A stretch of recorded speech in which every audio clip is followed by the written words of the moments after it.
ಹುಡುಕಾಟ ಪ್ರಾರಂಭಿಸಿದ್ದು within 2 hours ಒಳಗಡೆನೆ ಸೌಜನ್ಯ ಸಿಗ್ತಾಳೆ. ಆದ್ರೆ ಶವ ಆಗಿ ಅವಳ ಕೈಗಳನ್ನ ಅವಳದೇ ದುಪಟ್ಟ ಅಂಡ್ ID ಕಾರ್ಡ್ ಇಂದ ಮರಕ್ಕೆ ಕಟ್ಟಿರ್ತಾರೆ. And most brutal part is ಅವಳ ಯೋನಿ, ಅವಳ ಏನಿತ್ತು ಅದ್ರ ಒಳಗಡೆ 6 ಇಂಚ್ ಮಣ್ಣು ತುಂಬಿರ್ತಾರೆ. ಓ ಬಿಡಪ್ಪ, ನಮ್ ಪೊಲೀಸ್ ಅವ್ರಿಗೆ ತಮ್ಮ ಡ್ಯೂಟಿ ಮೇಲೆ ಎಷ್ಟೊಂದು ನಿಷ್ಠೆ ಇದೆ, ಒಂದೇ ದಿನದಲ್ಲಿ ಆರೋಪಿನ ಹಿಡಿದ್ಬಿಟ್ರಲ್ಲ ಅಂತ ಪೊಲೀಸ್ ಅವ್ರ ಮೇಲೆ ಫುಲ್ ಒಂಥರ ಹೊಗಳ್ತಾ ಇರ್ತಾರೆ. ಆದ್ರೆ ಪಾಪ ಜನರಿಗೆ ಎಲ್ಲಿ ಗೊತ್ತಿತ್ತು ಈ ಕೇಸ್ ನ ರಿಯಲ್ ಆರೋಪಿ ಬೇರೆ ಯಾರೋ ಇದಾರೆ, ಪೊಲೀಸ್ ಅವರೇ ಈ ಕೇಸ್ ನ ಮಿಸ್ಲೀಡ್ ಮಾಡೋದಕ್ಕೆ ಸುಮ್ನೆ ಸಂತೋಷ್ನ ಅರೆಸ್ಟ್ ಮಾಡಿದ್ದಾರೆ ಅಂತ. ಪೊಲೀಸ್ ಅವರು ಈ ಕೇಸ್ ಅಲ್ಲಿ ಕರಪ್ಟ್ ಆಗಿದ್ದಾರೆ, ಪೊಲೀಸ್ ಅವರೇ ಸತ್ಯ ಮುಚ್ಚಿಡ್ಲಿಕ್ಕೆ ಟ್ರೈ ಮಾಡ್ತಿದ್ದಾರೆ. ಹಾಗಾಗಿ ಈ ಕೇಸ್ ನ ಇನ್ಮುಂದೆ ಪೊಲೀಸ್ ಅವರಲ್ಲದೆ CBI ಅವರು ಇನ್ವೆಸ್ಟಿಗೇಷನ್ ಮಾಡಬೇಕು, ಈ ಕೇಸ್ ನ CBI ಒಪ್ಸಿ ಅಂತ ಅಗೇನ್ ಪ್ರೊಟೆಸ್ಟ್ ಗಳು ಸ್ಟಾರ್ಟ್ ಆಗ್ತವೆ. ಸೌಜನ್ಯ ಕೇಸ್ ಒಂದೇ ಅಲ್ಲ, ನಾರಾಯಣ ಹಾಗೂ ಯಮುನಾ ಕೇಸಲ್ಲೂ, ವೇದವಲ್ಲಿ ಕೇಸಲ್ಲೂ, ಆ ಬ್ಯಾಂಕ್ ಮ್ಯಾನೇಜರ್ ನ ಕೇಸಲ್ಲೂ ಹಾಗೂ ಪದ್ಮಲತಾ ಕೇಸಲ್ಲೂ ಸೀದಾ ಡೈರೆಕ್ಟ್ ಡೌಟ್ ಬರೋದೆ ಊರಿನ ಗೌಡ್ರ ಮೇಲೆ. ಸೌಜನ್ಯ ಕೇಸ್ ಬಿಟ್ಟು ಆ ಇನ್ನೊಂದು ಕೇಸ್ ಯಾವುದು, ಅದಕ್ಕೂ ಸಂತೋಷ್ಗೂ ಏನ್ ಸಂಬಂಧ, ಅದ್ರಲ್ಲಿ ಯಾಕೆ ಸಂತೋಷ್ನ ಪೊಲೀಸ್ ಅವರು ಫಿಟ್ ಮಾಡಿದ್ರು ಅಂತ ಪ್ರತಿಯೊಂದು ಹೇಳ್ತೀನಿ. ನಾನು ಈ ಚಾನೆಲ್ ನ ಸ್ಟಾರ್ಟ್ ಮಾಡ್ದಾಗಿಂದ one of the most requested video ಬಂದು ಸೌಜನ್ಯ ಕೇಸ್ ಬಗ್ಗೆ. ಸರಿ, ನಮ್ ದೂತ ಸಭೆಯ ಪ್ರಜೆಗಳು ಇಷ್ಟೊಂದು ಕೇಳ್ತಿದಾರಲ್ಲ, ಈ ಒಂದು ಕೇಸ್ ಬಗ್ಗೆ ವಿಡಿಯೋ ಮಾಡುವ ಅಂತ ಸೌಜನ್ಯ ಕೇಸ್ ಬಗ್ಗೆ ನಾನು ರಿಸರ್ಚ್ ಸ್ಟಾರ್ಟ್ ಮಾಡಿದೆ. ಅಂಡ್ ಟ್ರಸ್ಟ್ ಮೀ, ಎಷ್ಟೊಂದು ಕಾಂಪ್ಲೆಕ್ಸ್ ಈ ಒಂದು ಕೇಸ್ ಇದೆ ಅಂತಂದ್ರೆ ನನ್ ತಲೆನೇ ಕೆಟ್ಬಿಡ್ತು. ಬಟ್ ಡೋಂಟ್ ವರಿ, ನಿಮ್ಗಂತೂ ಪ್ರತಿ ಒಂದನ್ನ ತುಂಬಾ ಸಿಂಪಲ್ ಆಗಿ ಅರ್ಥ ಮಾಡಿಸ್ತೇನೆ. ಅನ್ಕೊಳ್ಳಿ, ಒಂದು ಊರು, ಆ ಊರಲ್ಲಿ ಒಂದು ಗೌಡ್ರ ಕುಟುಂಬ ಇದೆ. ಅಂಡ್ ಆ ಗೌಡ್ರ ಕುಟುಂಬ ತುಂಬಾನೇ ಪವರ್ಫುಲ್, ಲೈಕ್ ನಾವು ಮೂವೀಸ್ ಅಲ್ಲಿ ನೋಡ್ತೀವಲ್ಲ ಹಂಗೆ. ಸೊ ಗೌಡ್ರ ಊರು ಬಂದು ಧರ್ಮಸ್ಥಳ ಅಂತ. ಆ ಒಂದು ಊರಲ್ಲಿ ಇವ್ರಿಗೆ ಸಖತ್ ಕಂಟ್ರೋಲ್ ಇರುತ್ತೆ. ಈವನ್ ಅದೇ ಒಂದು ರೀಜನ್ ಅಲ್ಲಿ ಇರುವಂತಹ ಒಂದು ತುಂಬಾನೇ ಪಾಪ್ಯುಲರ್ ದೇವಸ್ಥಾನನು ಸಹ ಇವರೇ ಕಂಟ್ರೋಲ್ ಮಾಡ್ತಿರ್ತಾರೆ. ಆ ಒಂದು ದೇವಸ್ಥಾನ ಇಂದ ಈ ಗೌಡ್ರ ಕುಟುಂಬಕ್ಕೆ ಎಷ್ಟೊಂದು ದುಡ್ಡು ಬರ್ತಾ ಇರುತ್ತೆ ಅಂತಂದ್ರೆ, ಅದೇ ದುಡ್ಡಲ್ಲಿ ಇವರು ಬೇಜನ್ ಪ್ರೈವೇಟ್ ಪ್ರೈಮರಿ ಅಂಡ್ ಹೈಸ್ಕೂಲ್ಸ್ ನ ಸ್ಥಾಪನೆ ಮಾಡಿರ್ತಾರೆ, ಬೇಜನ್ ಪ್ರೈವೇಟ್ ಮೆಡಿಕಲ್ ಕಾಲೇಜಸ್ ಇರ್ತವೆ, ಅಂಡ್ ಬೇಜನ್ ಪ್ರೈವೇಟ್ ದೊಡ್ಡ ಹಾಸ್ಪಿಟಲ್ಸ್ ಇರ್ತವೆ. ಒಟ್ಟಲ್ಲಿ ಹೇಳ್ಬೇಕು ಅಂತಂದ್ರೆ ದುಡ್ಡಿನ ಸುರಿಮಳೆ ಇವ್ರಿಗೆ. ನೋಡಿ, ನಮ್ಮ ಭಾರತ ದೇಶದಲ್ಲಿ ಒಂದು ಕಾನೂನಿದೆ, ದ ರಿಲಿಜಿಯಸ್ ಎಂಡೋಮೆಂಟ್ ಆಕ್ಟ್ 1863 ಅಂತ.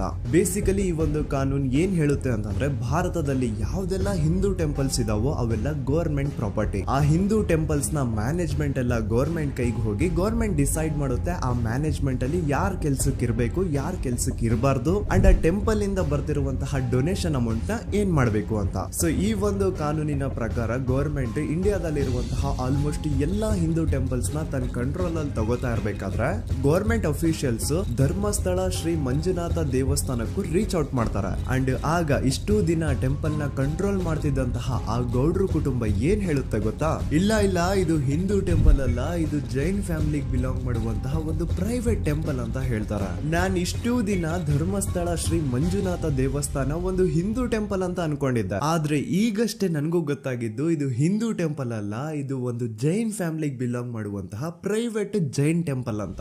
ಸೊ ಹೀಗಾಗಿ ಗವರ್ಮೆಂಟ್ ಅಫಿಷಿಯಲ್ಸ್ ಏನೂ ಮಾಡಕ್ಕಾಗದೆ ಇವತ್ತಿನವರೆಗೂ ಈ ಒಂದು ಧರ್ಮಸ್ಥಳ ಶ್ರೀ ಮಂಜುನಾಥ ದೇವಸ್ಥಾನನ ಒಂದು ಪ್ರೈವೇಟ್ ಟ್ರಸ್ಟ್ ನಡೆಸ್ಕೊಂಡು ಹೋಗ್ತಿದೆ. ಅಂಡ್ ಆ ಪ್ರೈವೇಟ್ ಟ್ರಸ್ಟ್ ನ ಓನರ್ ಯಾರು, ಅದೇ ಗೌಡ್ರ ಕುಟುಂಬ. ನೋಡಿ, ನಾನು ಈ ವಿಡಿಯೋದಲ್ಲಿ ಯಾರ್ದು ರಿಯಲ್ ನೇಮ್ಸ್ ನ ಬಳಸ್ತಿಲ್ಲ. ಪ್ರೀವಿಯಸ್ಲಿ ಬೇರೆ ಯೂಟ್ಯೂಬರ್ಸ್ ತಮ್ಮ ವಿಡಿಯೋಸ್ ಅಲ್ಲಿ ರಿಯಲ್ ನೇಮ್ಸ್ ನ ಬಳಸಿದ್ದಾರೆ ಅನ್ನೋ ಒಂದೇ ಒಂದು ಕಾರಣಕ್ಕೆ ಅವ್ರ ವಿಡಿಯೋಸ್ ನ ಡಿಲೀಟ್ ಮಾಡಿಸಿದ್ದಾರೆ. ಸೊ ಅವ್ರ ಜೊತೆ ಆಗಿದ್ದು ನನ್ ಜೊತೆ ಆಗೋದ್ ಬೇಡ, ಸತ್ಯ ಮುಚ್ಚೋಗೋದು ನನ್ಗೆ ಇಷ್ಟ ಇಲ್ಲ. ಹಾಗಾಗಿ ನಾನು ಇಲ್ಲಿ ರಿಯಲ್ ನೇಮ್ಸ್ ನ ಬಳಸ್ತಿಲ್ಲ. ಆದ್ರೆ ನಾನು ಯಾರನ್ನ ಪಾಯಿಂಟ್ ಔಟ್ ಮಾಡಿ ಹೇಳ್ತಿದ್ದೀನಿ ಅನ್ನೋದು ಮಾತ್ರ ನಿಮಗೆ ತುಂಬಾ ಕ್ಲಿಯರ್ಲಿ ಅರ್ಥ ಆಗುತ್ತೆ. Don't worry.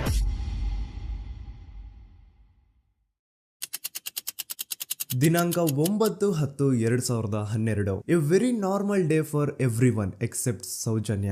ಧರ್ಮಸ್ಥಳ ಹತ್ರ ಇರುವಂತಹ ಪಂಗಳ್ ಅನ್ನೋ ಒಂದು ಸಣ್ಣ ಹಳ್ಳಿಗೆ ಬಿಲಾಂಗ್ ಮಾಡುವಂತಹ ಸೌಜನ್ಯ ತುಂಬಾನೇ ಒಳ್ಳೆ ಹುಡುಗಿ. SDM ಕಾಲೇಜ್ ಆಫ್ ಉಜ್ರಿಯಲ್ಲಿ 2nd PUC ಓದ್ತಿದ್ದಂತಹ ಇವಳು ತುಂಬಾನೇ ಬ್ರೈಟ್ ಸ್ಟೂಡೆಂಟ್ ಕೂಡ. ಸೊ ಒಂದು ದಿನ ಅಂದ್ರೆ 9 ಅಕ್ಟೋಬರ್ 2012 ಬೆಳಿಗ್ಗೆ 7:30-8 ಗಂಟೆ ಹಾಗೆ ಆಸ್ ಯೂಶುವಲ್ ತನ್ನ ಕಾಲೇಜ್ ಹೋಗೋದಕ್ಕೆ ರೆಡಿ ಆಗ್ತಿರ್ತಾಳೆ. ಅವತ್ತು ಮಂಗಳವಾರದ ದಿನ ಅಂಡ್ ಅವತ್ತು ಲೋಕಲ್ ಫೆಸ್ಟಿವಲ್ ಬೇರೆ ಇರುತ್ತೆ, ಹೊಸ ಅಕ್ಕಿ ಅಂತ. ಈ ಒಂದು ಲೋಕಲ್ ಫೆಸ್ಟಿವಲ್ ದಿನ ಮನೆ ಒಳಗಡೆ ಏನೇ ಅಡುಗೆ ಮಾಡಿದ್ರು ಹೊಸ ಅಕ್ಕಿನೇ ಬಳಸಬೇಕು. ಸೊ ಹೊಸ ಅಕ್ಕಿ ತಂದು ಬ್ರೇಕ್ಫಾಸ್ಟ್ ನ ರೆಡಿ ಮಾಡೋಷ್ಟ್ರಲ್ಲಿ ಸೌಜನ್ಯ ಅವ್ರ ತಾಯಿ ತುಂಬಾ ಲೇಟ್ ಮಾಡ್ತಾರೆ. ಸೊ ಕಾಲೇಜ್ಗೆ ಲೇಟ್ ಆಗ್ತಿದೆ ಅಂತ ಈ ಸೌಜನ್ಯ ಟಿಫಿನ್ ಸಹ ಮಾಡದೆ ಹಾಗೆ ಹೋಗ್ತಾಳೆ. ಅವಳ ತಲೆಯಲ್ಲಿ ಏನಿತ್ತು ಅಂತಂದ್ರೆ, ಹೆಂಗೋ ಇವತ್ತು ಲೋಕಲ್ ಫೆಸ್ಟಿವಲ್ ಬೇರೆ ಇದೆ, ಹಾಗಾಗಿ ಮೇ ಬಿ ಕಾಲೇಜು ಬೇಗ ಬಿಡ್ಬೋದು, ಸೊ ಮಧ್ಯಾಹ್ನ ಡೈರೆಕ್ಟ್ ಮನೆಗೆ ಬಂದು ಊಟ ಮಾಡುವ ಬಿಡು ಅಂತ ಅವಳು ಅನ್ಕೊಂಡಿರ್ತಾಳೆ. ಆದ್ರೆ ಕಾಲೇಜ್ ಹೋಗಾದ್ಮೇಲೆ ಗೊತ್ತಾಗುತ್ತೆ ಅವತ್ತು ಅವಳಿಗೆ ಸ್ಪೆಷಲ್ ಕ್ಲಾಸಸ್ ಬೇರೆ ಇದೆ ಅಂತ. ಸೌಜನ್ಯ ಬ್ರೇಕ್ಫಾಸ್ಟ್ ಕೂಡ ಮಾಡಿರಲ್ಲ ಅಂಡ್ ಲಂಚ್ ಬಾಕ್ಸ್ ಕೂಡ ತಂದಿರಲ್ಲ. ಹಾಗಾಗಿ ಲಂಚ್ ಟೈಮ್ ಅಲ್ಲಿ ಸೌಜನ್ಯನ ಒಬ್ಳು ಫ್ರೆಂಡ್ ಜಾನ್ವಿ ತಾನ್ ತಂದಿರುವಂತಹ ಲಂಚ್ ಬಾಕ್ಸ್ ಅಲ್ಲಿ ಒಂದಿಷ್ಟು ಲಂಚ್ ನ ಆಫರ್ ಮಾಡ್ತಾಳ. ಆದ್ರೆ ಸೌಜನ್ಯ ಪರವಾಗಿಲ್ಲ ನೀನ್ ತಿನ್ನು, ನಾನ್ ಮನೆಗೆ ಹೋಗ್ಬಿಟ್ಟು ಊಟ ಮಾಡ್ಕೊಂತೀನಿ ಅಂತ ಹೇಳ್ತಾಳ. ಸುಮಾರು ಮಧ್ಯಾಹ್ನದ 3:45ಕ್ಕೆ ಕಾಲೇಜ್ ಬಿಡುತ್ತೆ. ಸೌಜನ್ಯ ಕಾಲೇಜ್ ಇಂದ ಬಸ್ ಅಲ್ಲಿ ಬಂದು ನೇತ್ರಾವತಿ ಬಸ್ ಸ್ಟಾಪ್ ಹತ್ರ ಇಳ್ಕೋತಾಳ. ಅವಳ ಜೊತೆ ಅವಳ ಕ್ಲಾಸ್ ಮೇಟ್ಸ್ ಅಂಡ್ ಫ್ರೆಂಡ್ಸ್ ಎಲ್ಲ ಇರ್ತಾರೆ. ಸೊ ಅವ್ರಿಗೆಲ್ಲ ಬಾಯ್ ಹೇಳ್ಬಿಟ್ಟು ಸೌಜನ್ಯ ತನ್ನ ಮನೆ ಕಡೆಗೆ ಹೊರಡ್ತಾಳ. ನೇತ್ರಾವತಿ ಬಸ್ ಸ್ಟಾಪ್ ಇಂದ ಸೌಜನ್ಯ ಮನೆಗೆ 20 ಮಿನಿಟ್ಸ್ ನ ವಾಕ್ ಇರುತ್ತೆ. ಮ್ಯಾಕ್ಸ್ ಟು ಮ್ಯಾಕ್ಸ್ 30 ಮಿನಿಟ್ ಹಿಡಿಬಹುದು. ಸೊ ಸೌಜನ್ಯ ನಡ್ಕೊಂಡು ಮನೆ ಕಡೆಗೆ ಹೋಗ್ತಾ ಇರ್ತಾಳೆ. ಒಂದ್ ಸ್ವಲ್ಪ ದೂರದಲ್ಲಿ ಪ್ರಕೃತಿ ಹಾಸ್ಪಿಟಲ್ ಅಂತ ಒಂದಿರುತ್ತೆ. ಅಲ್ಲಿನ ಸೆಕ್ಯೂರಿಟಿ ಗಾರ್ಡ್ ಸೌಜನ್ಯ ನಡ್ಕೊಂಡು ಹೋಗ್ತಾ ಇರೋದನ್ನ ನೋಡ್ತಾನೆ ಕೂಡ. ನಂತರ ಸೌಜನ್ಯ ಒಂದು 10 ನಿಮಿಷ ಹಂಗೆ ಮುಂದೆ ನಡ್ಕೊಂಡು ಹೋಗಾದ್ಮೇಲೆ ಸೌಜನ್ಯಗೆ ತನ್ನ ಮಾವ ಸಿಗ್ತಾರ. ಅವರು ಸೌಜನ್ಯನ ನೋಡಿ ಮಾತಾಡಿಸ್ತಾರೆ. ಯಾಕಮ್ಮ ಕಾಲೇಜಿಂದ ಇಷ್ಟು ಲೇಟ್ ಬರ್ತಿದ್ಯಾ ಅಂತ ಕೇಳ್ತಾರೆ. ಆಗ ಸೌಜನ್ಯ ಇಲ್ಲ ಮಾವ, ಕಾಲೇಜಲ್ಲಿ ಸ್ಪೆಷಲ್ ಕ್ಲಾಸ್ ಇತ್ತು ಹಾಗಾಗಿ ಲೇಟ್ ಆಗ್ಬಿಡ್ತು ಅಂತ ಹೇಳಿ ಒಂದೆರಡು ಮಾತಾಡಿಸಿ ನಂತರ ತನ್ನ ಮನೆ ಕಡೆ ತಾನು ಹೊರಡ್ತಾಳ. ಈಗ ಆ ಒಂದು ಪಾಯಿಂಟ್ ಇಂದ ಸೌಜನ್ಯಗೆ ತನ್ನ ಮನೆ ಹೋಗ್ಲಿಕ್ಕೆ 10 ನಿಮಿಷ ಬೇಕು. ಮ್ಯಾಕ್ಸ್ ಟು ಮ್ಯಾಕ್ಸ್ 20 ಮಿನಿಟ್ ಅನ್ಕೊಳ್ಳಿ. 3:45ಕ್ಕೆ ಕಾಲೇಜ್ ಬಿಟ್ರೆ ಅರೌಂಡ್ 4:30ಗೆ ಮನೇಲಿ ಇರ್ಬೇಕಾಗಿದ್ದು ಹುಡುಗಿ 6:30-7 ಗಂಟೆ ಆಗಿದ್ರು ಮನೆಗೆ ಸೇರಿರಲ್ಲ. ಸೊ ಮನೇಲಿ ಸೌಜನ್ಯ ಅವ್ರ ತಾಯಿಗೆ ಟೆನ್ಷನ್ ಸ್ಟಾರ್ಟ್ ಆಗುತ್ತೆ. ಏನಪ್ಪಾ ಈ ಹುಡುಗಿ ಎಷ್ಟೊತ್ತಾದ್ರೂ ಇನ್ನು ಮನೆಗ್ ಬಂದಿಲ್ವಲ್ಲ ಅಂತ. ಸೊ ಅವ್ರೇನ್ ಮಾಡ್ತಾರೆ, ಸೌಜನ್ಯ ಅವ್ರ ತಂದೆ ಕಾಲ್ ಮಾಡ್ಬಿಟ್ಟು ರೀ ಹಿಂಗೆ 3:30-4 ಗಂಟೆಗೆ ಕಾಲೇಜ್ ಇಂದ ಮನೆಗ್ ಬರ್ತಿದ್ದಿದ್ ನಮ್ ಹುಡುಗಿ ಇವತ್ತು 7 ಗಂಟೆ ಆದ್ರೂ ಇನ್ನು ಮನೆಗ್ ಬಂದಿಲ್ಲ, ನೀವು ಸ್ವಲ್ಪ ಬೇಗ ಮನೆಗ್ ಬಂದು ವಿಚಾರಿಸಿ ಅಂತ ಗಾಬ್ರಿಲಿ ಹೇಳ್ತಾರ. ಸರಿ ಅಂತ ಸೌಜನ್ಯ ಅವ್ರ ತಂದೆ ಮನೆಗ್ ಬಂದ್ಬಿಟ್ಟು ಸೌಜನ್ಯನ ಫ್ರೆಂಡ್ಸ್ ಕ್ಲಾಸ್ ಮೇಟ್ಸ್ ಯಾರ್ದೆಲ್ಲ ಅವ್ರ ಹತ್ರ ನಂಬರ್ ಇರುತ್ತೋ ಅವ್ರಿಗೆಲ್ಲ ಕಾಲ್ ಮಾಡ್ಬಿಟ್ಟು ಸೌಜನ್ಯ ಬಗ್ಗೆ ಕೇಳ್ತಾರ. ನಮ್ ಹುಡುಗಿ ಏನಾದ್ರು ನಿಮ್ ಮನೆಗ್ ಬಂದಿದ್ದಾಳ ಅಮ್ಮ ಅಂತ. ಆದ್ರೆ ಸೌಜನ್ಯನ ಫ್ರೆಂಡ್ಸ್ ಅಂಡ್ ಕ್ಲಾಸ್ ಮೇಟ್ಸ್ ಎಲ್ಲ ಇಲ್ಲ ಅಂಕಲ್ ನಮ್ ಮನೆಗಂತೂ ಸೌಜನ್ಯ ಏನು ಬಂದಿಲ್ಲ, ಅವಳು ಬಸ್ ಸ್ಟಾಪ್ ಇಂದ ಸೀದಾ ನಿಮ್ ಮನೆ ಕಡೆಗೇನೆ ಹೊರಟ್ಲಲ್ವಾ, ಯಾಕೆ ಇನ್ನೂ ಬಂದಿಲ್ವಾ ಅಂತ ಕೇಳ್ತಾರ. ಆಗ ಸೌಜನ್ಯ ಅವ್ರ ತಂದೆ ಇಲ್ಲಮ್ಮ ಬಂದಿಲ್ಲ ಹಾಗಾಗಿನೇ ಕಾಲ್ ಮಾಡಿರೋದು ಅಂತ ಹೇಳಿ ಕಾಲ್ ಕಟ್ ಮಾಡ್ತಾರ. ದೆನ್ ಸೌಜನ್ಯ ಅವ್ರ ತಂದೆ ಸೌಜನ್ಯ ಅವ್ರ ಮಾವ ಕಾಲ್ ಮಾಡ್ತಾರ. ಅಳಿಯ ಎಲ್ಲಿದ್ಯಾ, ನನ್ ಮಗಳು ಇನ್ನು ಮನೆಗ್ ಬಂದಿಲ್ಲ, ನೀನೇನಾದ್ರೂ ಅವಳನ್ನ ನೋಡ್ದ ಅಂತ ಕೇಳ್ತಾರ. ಆ ಕಡೆಯಿಂದ ಅವರು ಸೌಜನ್ಯನ ಮಾವ ಹೇಳ್ತಾರೆ, ಹ್ಞೂ ನಾನ್ ನೋಡ್ದೆ, 4 ಕಾಲು ಹಾಗೆ ಆ ಹುಡುಗಿ ಕಾಲೇಜ್ ಇಂದ ಬರ್ಬೇಕಾದ್ರೆ ನನಗ್ ಕಾಣಿಸಿದ್ಲು, ನಾನ್ ಸ್ವಲ್ಪ ಮಾತಾಡ್ದೆ ಅವಳ ಹತ್ರ, ಅದಾದ್ಮೇಲೆ ಅವಳು ಮನೆ ಕಡೆ ಹೋದ್ಲಲ್ಲ, ಯಾಕೆ ಇನ್ನೂ ಬಂದಿಲ್ವಾ ಅಂತ ಅವರೇ ಉಲ್ಟಾ ಕ್ವಶನ್ ಕೇಳ್ತಾರ. ಈ ಕಡೆ ಸೌಜನ್ಯ ಅವ್ರ ತಂದೆ ಇಲ್ಲ 7 ಗಂಟೆ ಆದ್ರೂ ಮಗು ಇನ್ನು ಮನೆಗ್ ಬಂದಿಲ್ಲ, ನಮ್ಗೆ ಯಾಕೋ ತುಂಬಾ ಗಾಬರಿ ಆಗ್ತಿದೆ, ನೀನೊಂದ್ ಕೆಲ್ಸ ಮಾಡು ನಮ್ಮವ್ರನ್ನೆಲ್ಲ ಸೇರ್ಸು ಎಲ್ರೂ ಸೇರಿ ಹುಡುಕುವ ಅವಳನ್ನ ಅಂತ ಸುಮಾರು ರಾತ್ರಿ 7 ಗಂಟೆಯಿಂದ ಹಿಡಿದು 11 ಗಂಟೆವರೆಗೂ ಸೌಜನ್ಯನ ಮನೆಯವರು ಅಂಡ್ ಊರಿನ ಜನ 200-300 ಜನ ಸೇರ್ಕೊಂಡು ಸೌಜನ್ಯನ ಹುಡುಕ್ತಾರೆ. ಆದ್ರೆ ಸೌಜನ್ಯನ ಒಂದು ಸುಳಿವು ಸಿಗಲ್ಲ. ಸೊ ಕೊನೆಗೆ ಸಹಾಯ ಕೇಳ್ತಾ ರಾತ್ರಿ 11 ಗಂಟೆ ಹಾಗೆ ಸೌಜನ್ಯನ ತಂದೆ ತಾಯಿ ಅಂಡ್ ಊರಿನ ಜನ ಎಲ್ಲ ಬೆಳ್ತಂಗಡಿ ಪೊಲೀಸ್ ಸ್ಟೇಷನ್ ಹತ್ರ ಹೋಗ್ತಾರ. ಅಲ್ಲಿ ಪೊಲೀಸ್ ಅವ್ರ ಹತ್ರ ಕಾಲೇಜ್ ಹೋಗಿದ್ ನಮ್ ಹುಡುಗಿ ಇಷ್ಟೊತ್ತಾದ್ರೂ ಇನ್ನು ಮನೆಗ್ ಬಂದಿಲ್ಲ, ಎಷ್ಟು ಹುಡುಕಿದ್ರು ಸಿಗ್ತಾ ಇಲ್ಲ, ಸೊ ಪ್ಲೀಸ್ ಒಂದು ಮಿಸ್ಸಿಂಗ್ ರಿಪೋರ್ಟ್ ನ ಫೈಲ್ ಮಾಡಿ ನಮ್ ಹುಡುಗಿನ ಹುಡುಕೊಡಿ ಅಂತ ಕೇಳ್ಕೊತಾರ. ಆದ್ರೆ ಪೊಲೀಸ್ ಅವರು ಒಪ್ಪಲ್ಲ. ಇಲ್ಲ ಯಾವುದೇ ಪರ್ಸನ್ ಮಿಸ್ಸಿಂಗ್ ಆದ್ರೆ ಆಫ್ಟರ್ 24 ಅವರ್ಸ್ ಆದ್ಮೇಲೆ ರಿಪೋರ್ಟ್ ಫೈಲ್ ಮಾಡಕ್ಕಾಗೋದು. ಸೊ ನೀವ್ ಒಂದ್ ಕೆಲ್ಸ ಮಾಡಿ, ಈಗ ಮನೆಗ್ ಹೋಗಿ ನಾಳೆ ಬೆಳಿಗ್ಗೆವರೆಗೂ ನೋಡಿ, ನಾಳೆ ಬೆಳಿಗ್ಗೆವರೆಗೂ ನಿಮ್ ಮಗಳು ನಿಮ್ ಮನೆಗ್ ಬಂದಿಲ್ಲ ಅಂತಂದ್ರೆ ಆಗ ಬಂದ್ಬಿಟ್ಟು ಮಿಸ್ಸಿಂಗ್ ರಿಪೋರ್ಟ್ ನ ಫೈಲ್ ಮಾಡಿಸಿ ಅಂತ ಹೇಳಿ ಕಳಿಸ್ತಾರ. ಆಗ ಆಲ್ಮೋಸ್ಟ್ ಮಿಡ್ ನೈಟ್ ಆಗಿರೋದ್ರಿಂದ ಅಂಡ್ ಮಳೆ ಬೇರೆ ತುಂಬಾ ಜೋರಾಗಿ ಬರ್ತಾ ಇರುತ್ತೆ. ಸೊ ಈ ಸಿಚುವೇಶನ್ ಅಲ್ಲಿ ಸೌಜನ್ಯನ ಹುಡುಕ್ಲಿಕ್ಕೆ ಆಗಲ್ಲ. ನಾಳೆ ಬೆಳಿಗ್ಗೆ ಸೇರ್ಕೊಂಡು ಅಗೇನ್ ಎಲ್ರು ಸೌಜನ್ಯನ ಹುಡುಕುವ ಅಂತ ಸೌಜನ್ಯನ ಮನೆಯವರು ಅಂಡ್ ಊರಿನ ಜನ ಎಲ್ರು ತಮ್ಮ ಮನೆಗೆ ಹೋಗ್ಬಿಡ್ತಾರ. ನೆಕ್ಸ್ಟ್ ದಿನ ಅಂದ್ರೆ 10 ಅಕ್ಟೋಬರ್ 2012 ಬುಧವಾರದ ದಿನ ಬೆಳಿಗ್ಗೆ 10 ಗಂಟೆ ಹಾಗೆ ಸೌಜನ್ಯನ ಮನೆಯವರು ಅಂಡ್ ಊರಿನ 200-300 ಜನ ಸೇರ್ಕೊಂಡು ಅಗೇನ್ ಸೌಜನ್ಯಗೋಸ್ಕರ ಹುಡುಕಾಟ ಸ್ಟಾರ್ಟ್ ಮಾಡ್ತಾರ. ಹುಡುಕಾಟ ಪ್ರಾರಂಭಿಸಿದ್ದು ವಿತಿನ್ 2 ಅವರ್ಸ್ ಒಳಗಡೆನೆ ಸೌಜನ್ಯ ಸಿಗ್ತಾಳೆ. ಆದ್ರೆ ಶವ ಆಗಿ ಆ 200-300 ಊರಿನ ಜನ ಎಲ್ಲ ಸೇರ್ಕೊಂಡು ಏನ್ ಸೌಜನ್ಯನ ಹುಡುಕ್ತಾ ಇದ್ರು ಅದರಲ್ಲಿ ಯಾರೋ ಒಬ್ರಿಗೆ ಸೌಜನ್ಯನ ಮನೆಯಿಂದ ಕೇವಲ 10 ನಿಮಿಷ ದೂರದಲ್ಲಿರುವಂತಹ ಒಂದು ಹಳ್ಳನ ದಡದಲ್ಲಿ ಸೌಜನ್ಯ ಮೃತದೇಹ ಸಿಗುತ್ತಾ. ಈಗ ಸತ್ತಿರುವಂತಹ ಸೌಜನ್ಯನ ಡೆಡ್ ಬಾಡಿ ಯಾವ ಒಂದು ಕಂಡೀಷನ್ ಅಲ್ಲಿ ಇತ್ತು ಅಂತ ಹೇಳ್ತೀನಿ, ಸ್ವಲ್ಪ ಗಮನ ಇಟ್ಟು ಕೇಳಿಸ್ಕೊಳ್ಳಿ. ಅವಳ ಕೈಗಳನ್ನ ಅವಳದೇ ದುಪಟ್ಟ ಅಂಡ್ ID ಕಾರ್ಡ್ ಇಂದ ಮರಕ್ಕೆ ಕಟ್ಟಿರ್ತಾರ. ಅವಳ ಬಾಡಿ ಎಲ್ಲ ನೇಕೆಡ್ ಇರುತ್ತೆ, ಮೈ ಮೇಲೆ ಸರಿಯಾದ ಬಟ್ಟೆ ಇರಲ್ಲ, ಮೈ ಮೇಲೆ ಮಲ್ಟಿಪಲ್ ಕಟ್ ಮಾರ್ಕ್ಸ್ ಇರುತ್ತೆ, ತುಂಬಾ ಜೋರಾಗಿ ಹೊಡೆದಿರುವಂತಹ ಗಾಯಗಳು ಮೈ ಮೇಲೆ ಎದ್ದು ಕಾಣಿಸ್ತಿರ್ತವೆ. ಅವಳ ರಿಪ್ಸ್ ಎದೆ ಭಾಗದ ಮೂಳೆಗಳೆಲ್ಲ ಮುರಿದು ಹೋಗ್ಬಿಟ್ಟಿರ್ತವೆ. And most brutal part is ಅವಳ ಯೋನಿ, ಅವಳ ಏನಿತ್ತು ಅದ್ರ ಒಳಗಡೆ 6 ಇಂಚ್ ಮಣ್ಣು ತುಂಬಿರ್ತಾರೆ. ಆ ಬಾಡಿ ಕಂಡೀಷನ್ ನ ನೋಡಿದಾದ್ಮೇಲೆ ಒಂದಂತೂ ತುಂಬಾ ಕ್ಲಿಯರ್ ಆಗಿ ಅರ್ಥ ಆಗುತ್ತೆ, ಅವಳನ್ನ ಯಾರೋ ತುಂಬಾ ಫೋರ್ಸ್ಫುಲಿ ಮಾಡಿ ನಂತರ ನಿರ್ದಯವಾಗಿ ಸಾಯಿಸಿದ್ದಾರೆ ಅಂತ. ಇಲ್ಲಿ ಕ್ರಿಮಿನಲ್ಸ್ ನ ಬುದ್ಧಿವಂತಿಕೆ ನೋಡಿ ಪೊಲೀಸ್ ಅವ್ರಿಗೆ ಏನೂ ಸುಳಿವು ಸಿಗ್ಬಾರ್ದು ಅಂತ ಅವಳ ಯೋನಿ ಒಳಗಡೆ 6 ಇಂಚ್ ಅಷ್ಟು ಮಣ್ಣು ತುಂಬ ಹೋಗಿರ್ತಾರೆ. ಸೊ ದೆನ್ ಪೊಲೀಸ್ ಅವ್ರಿಗೆ ವಿಷಯ ಗೊತ್ತಾಗುತ್ತೆ. ಅವರು ಸ್ಪಾಟ್ ಗೆ ಬಂದು ಸೌಜನ್ಯನ ಬಾಡಿನ ರಿಕವರ್ ಮಾಡಿ ಆ ಒಂದು ಸ್ಪಾಟ್ ನ ಕಂಪ್ಲೀಟ್ ಸೀಸ್ ಮಾಡ್ತಾರೆ.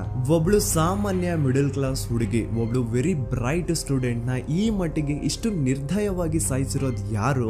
ಇನ್ ಕೇಸ್ ಏನಾದ್ರೂ ಈ ಕ್ರೈಮ್ ಮಾಡಿದವನು ಸಿಕ್ಕಿ ಬಿದ್ರೆ ಅವನ್ನ ಸುಮ್ನೆ ಬಿಡಬಾರ್ದು ಅಂತ ಜನ ಆಕ್ರೋಶ ವ್ಯಕ್ತಪಡಿಸ್ತಾರೆ. ಅಂಡ್ ಗೆಸ್ ವಾಟ್, ನಮ್ ಪೊಲೀಸ್ ಅವರು ಇಷ್ಟೊಂದು ಫಾಸ್ಟ್ ಆಗಿ ಇನ್ವೆಸ್ಟಿಗೇಷನ್ ಕಂಪ್ಲೀಟ್ ಮಾಡ್ತಾರೆ ಅಂತ ನಾನಂತೂ ಎಕ್ಸ್ಪೆಕ್ಟ್ ಮಾಡಿರ್ಲಿಲ್ಲ. ಅಂಡ್ ಈವನ್ ಈ ಒಂದು ವಿಷಯದಿಂದ ಊರಿನ ಜನನು ಶಾಕ್ ಆಗ್ತಾರೆ. ಸೌಜನ್ಯ ಬಾಡಿ ಸಿಕ್ಕಿದ್ದ ನೆಕ್ಸ್ಟ್ ದಿನ ಅಂದ್ರೆ 11 ಅಕ್ಟೋಬರ್ 2012 ಸಂಜೆ 5 ಗಂಟೆ ಹಾಗೆ ಯಾರು ಸೌಜನ್ಯನ ಪಂಡು ಮರ್ಡರ್ ಮಾಡಿದ್ನೋ ಆ ಕ್ರಿಮಿನಲ್ ಕೂಡ ಸಿಕ್ಕಿ ಬೀಳ್ತಾನೆ. ಈಗ ನೀವು ಥಿಂಕ್ ಮಾಡ್ಬೋದು, ಸೌಜನ್ಯನ ಯಾರು ಮರ್ಡರ್ ಮಾಡಿದ್ರು ಅಂಡ್ ಯಾರ ಕ್ರೈಮ್ ನ ಮಾಡಿದ್ರು ಅವನು ನೆಕ್ಸ್ಟ್ ದಿನಾನೇ ಸಿಕ್ಕಿ ಬಿದ್ದ. ಹಾಗಿದ್ರೆ ಈ ಕೇಸ್ ಯಾವಾಗ್ಲೂ ಕ್ಲೋಸ್ ಆಗ್ಬಿಡ್ಬೇಕಿತ್ತು.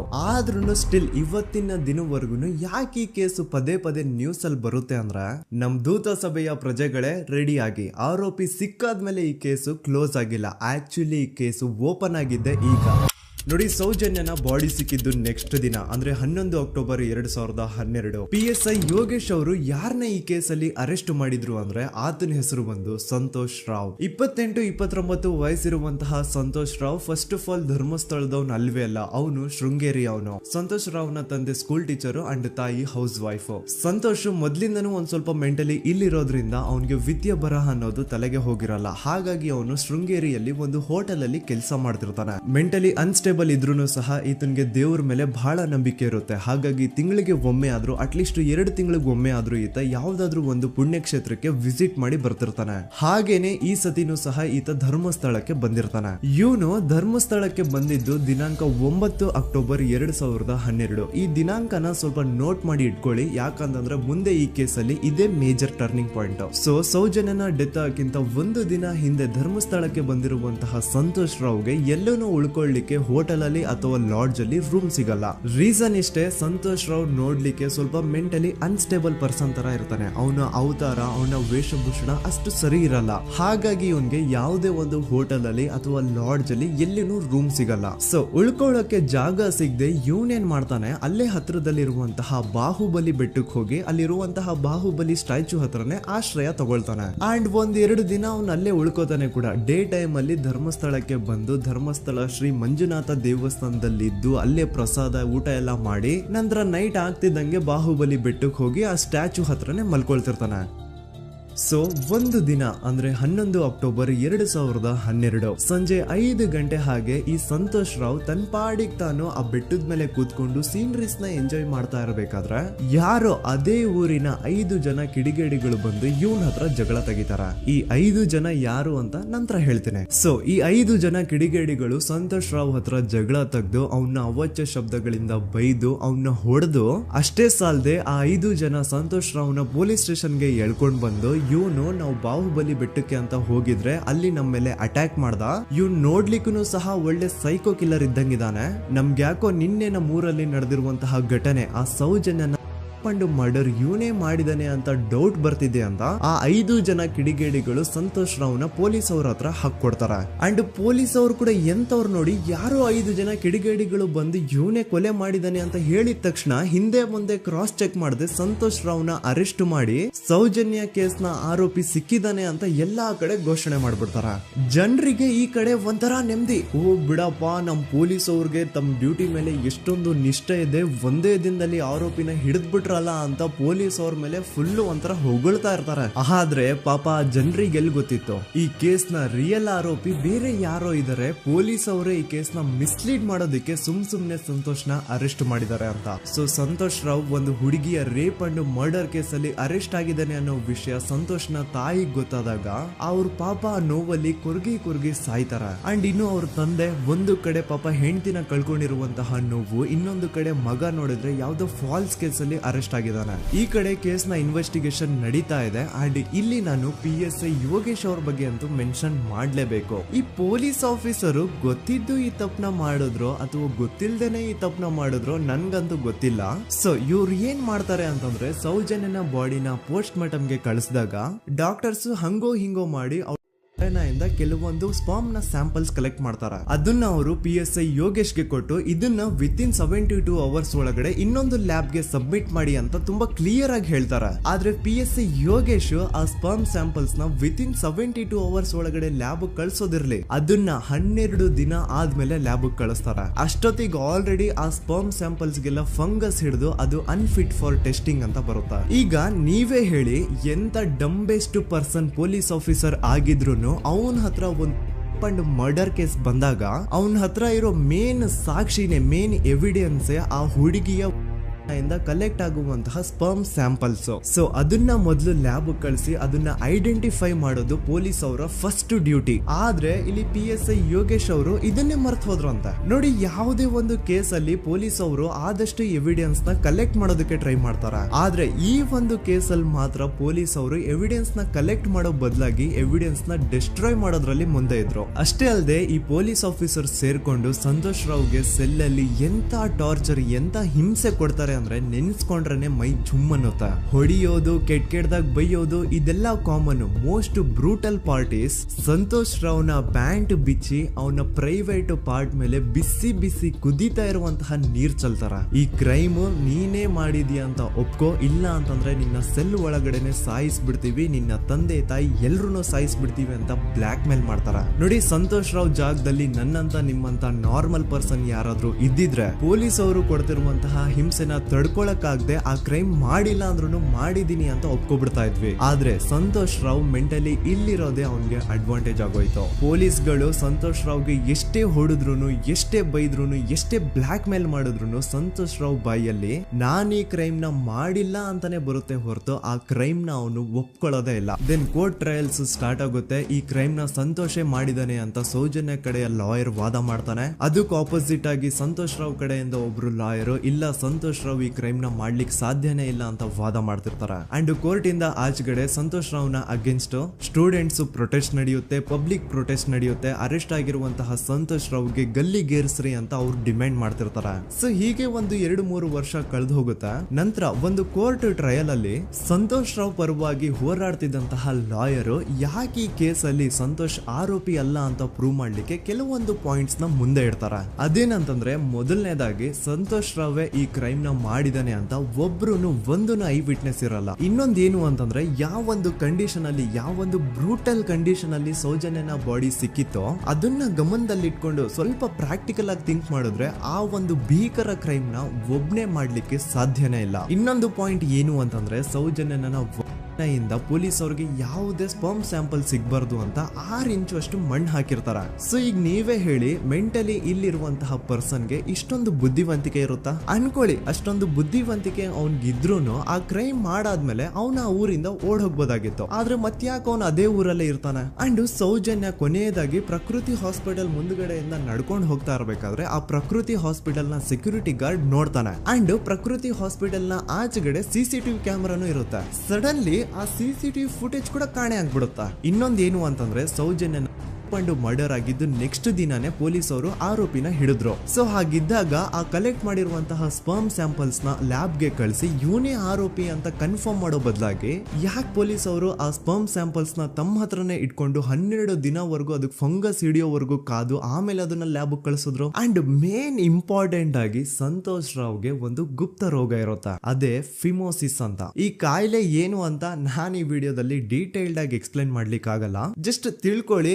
ಈ ಒಂದು ಕಾಯಿಲೆ ಇರೋರು ಇಂಟಿಮಸಿ ಮಾಡ್ಲಿಕ್ಕೆ ಆಗಲ್ಲ. ಇನ್ ಕೇಸ್ ಮಾಡಿದ್ರು ಅವರು ಸುಖ ಅಲ್ಲ ನರಕ ಕಾಣ್ತಾರ.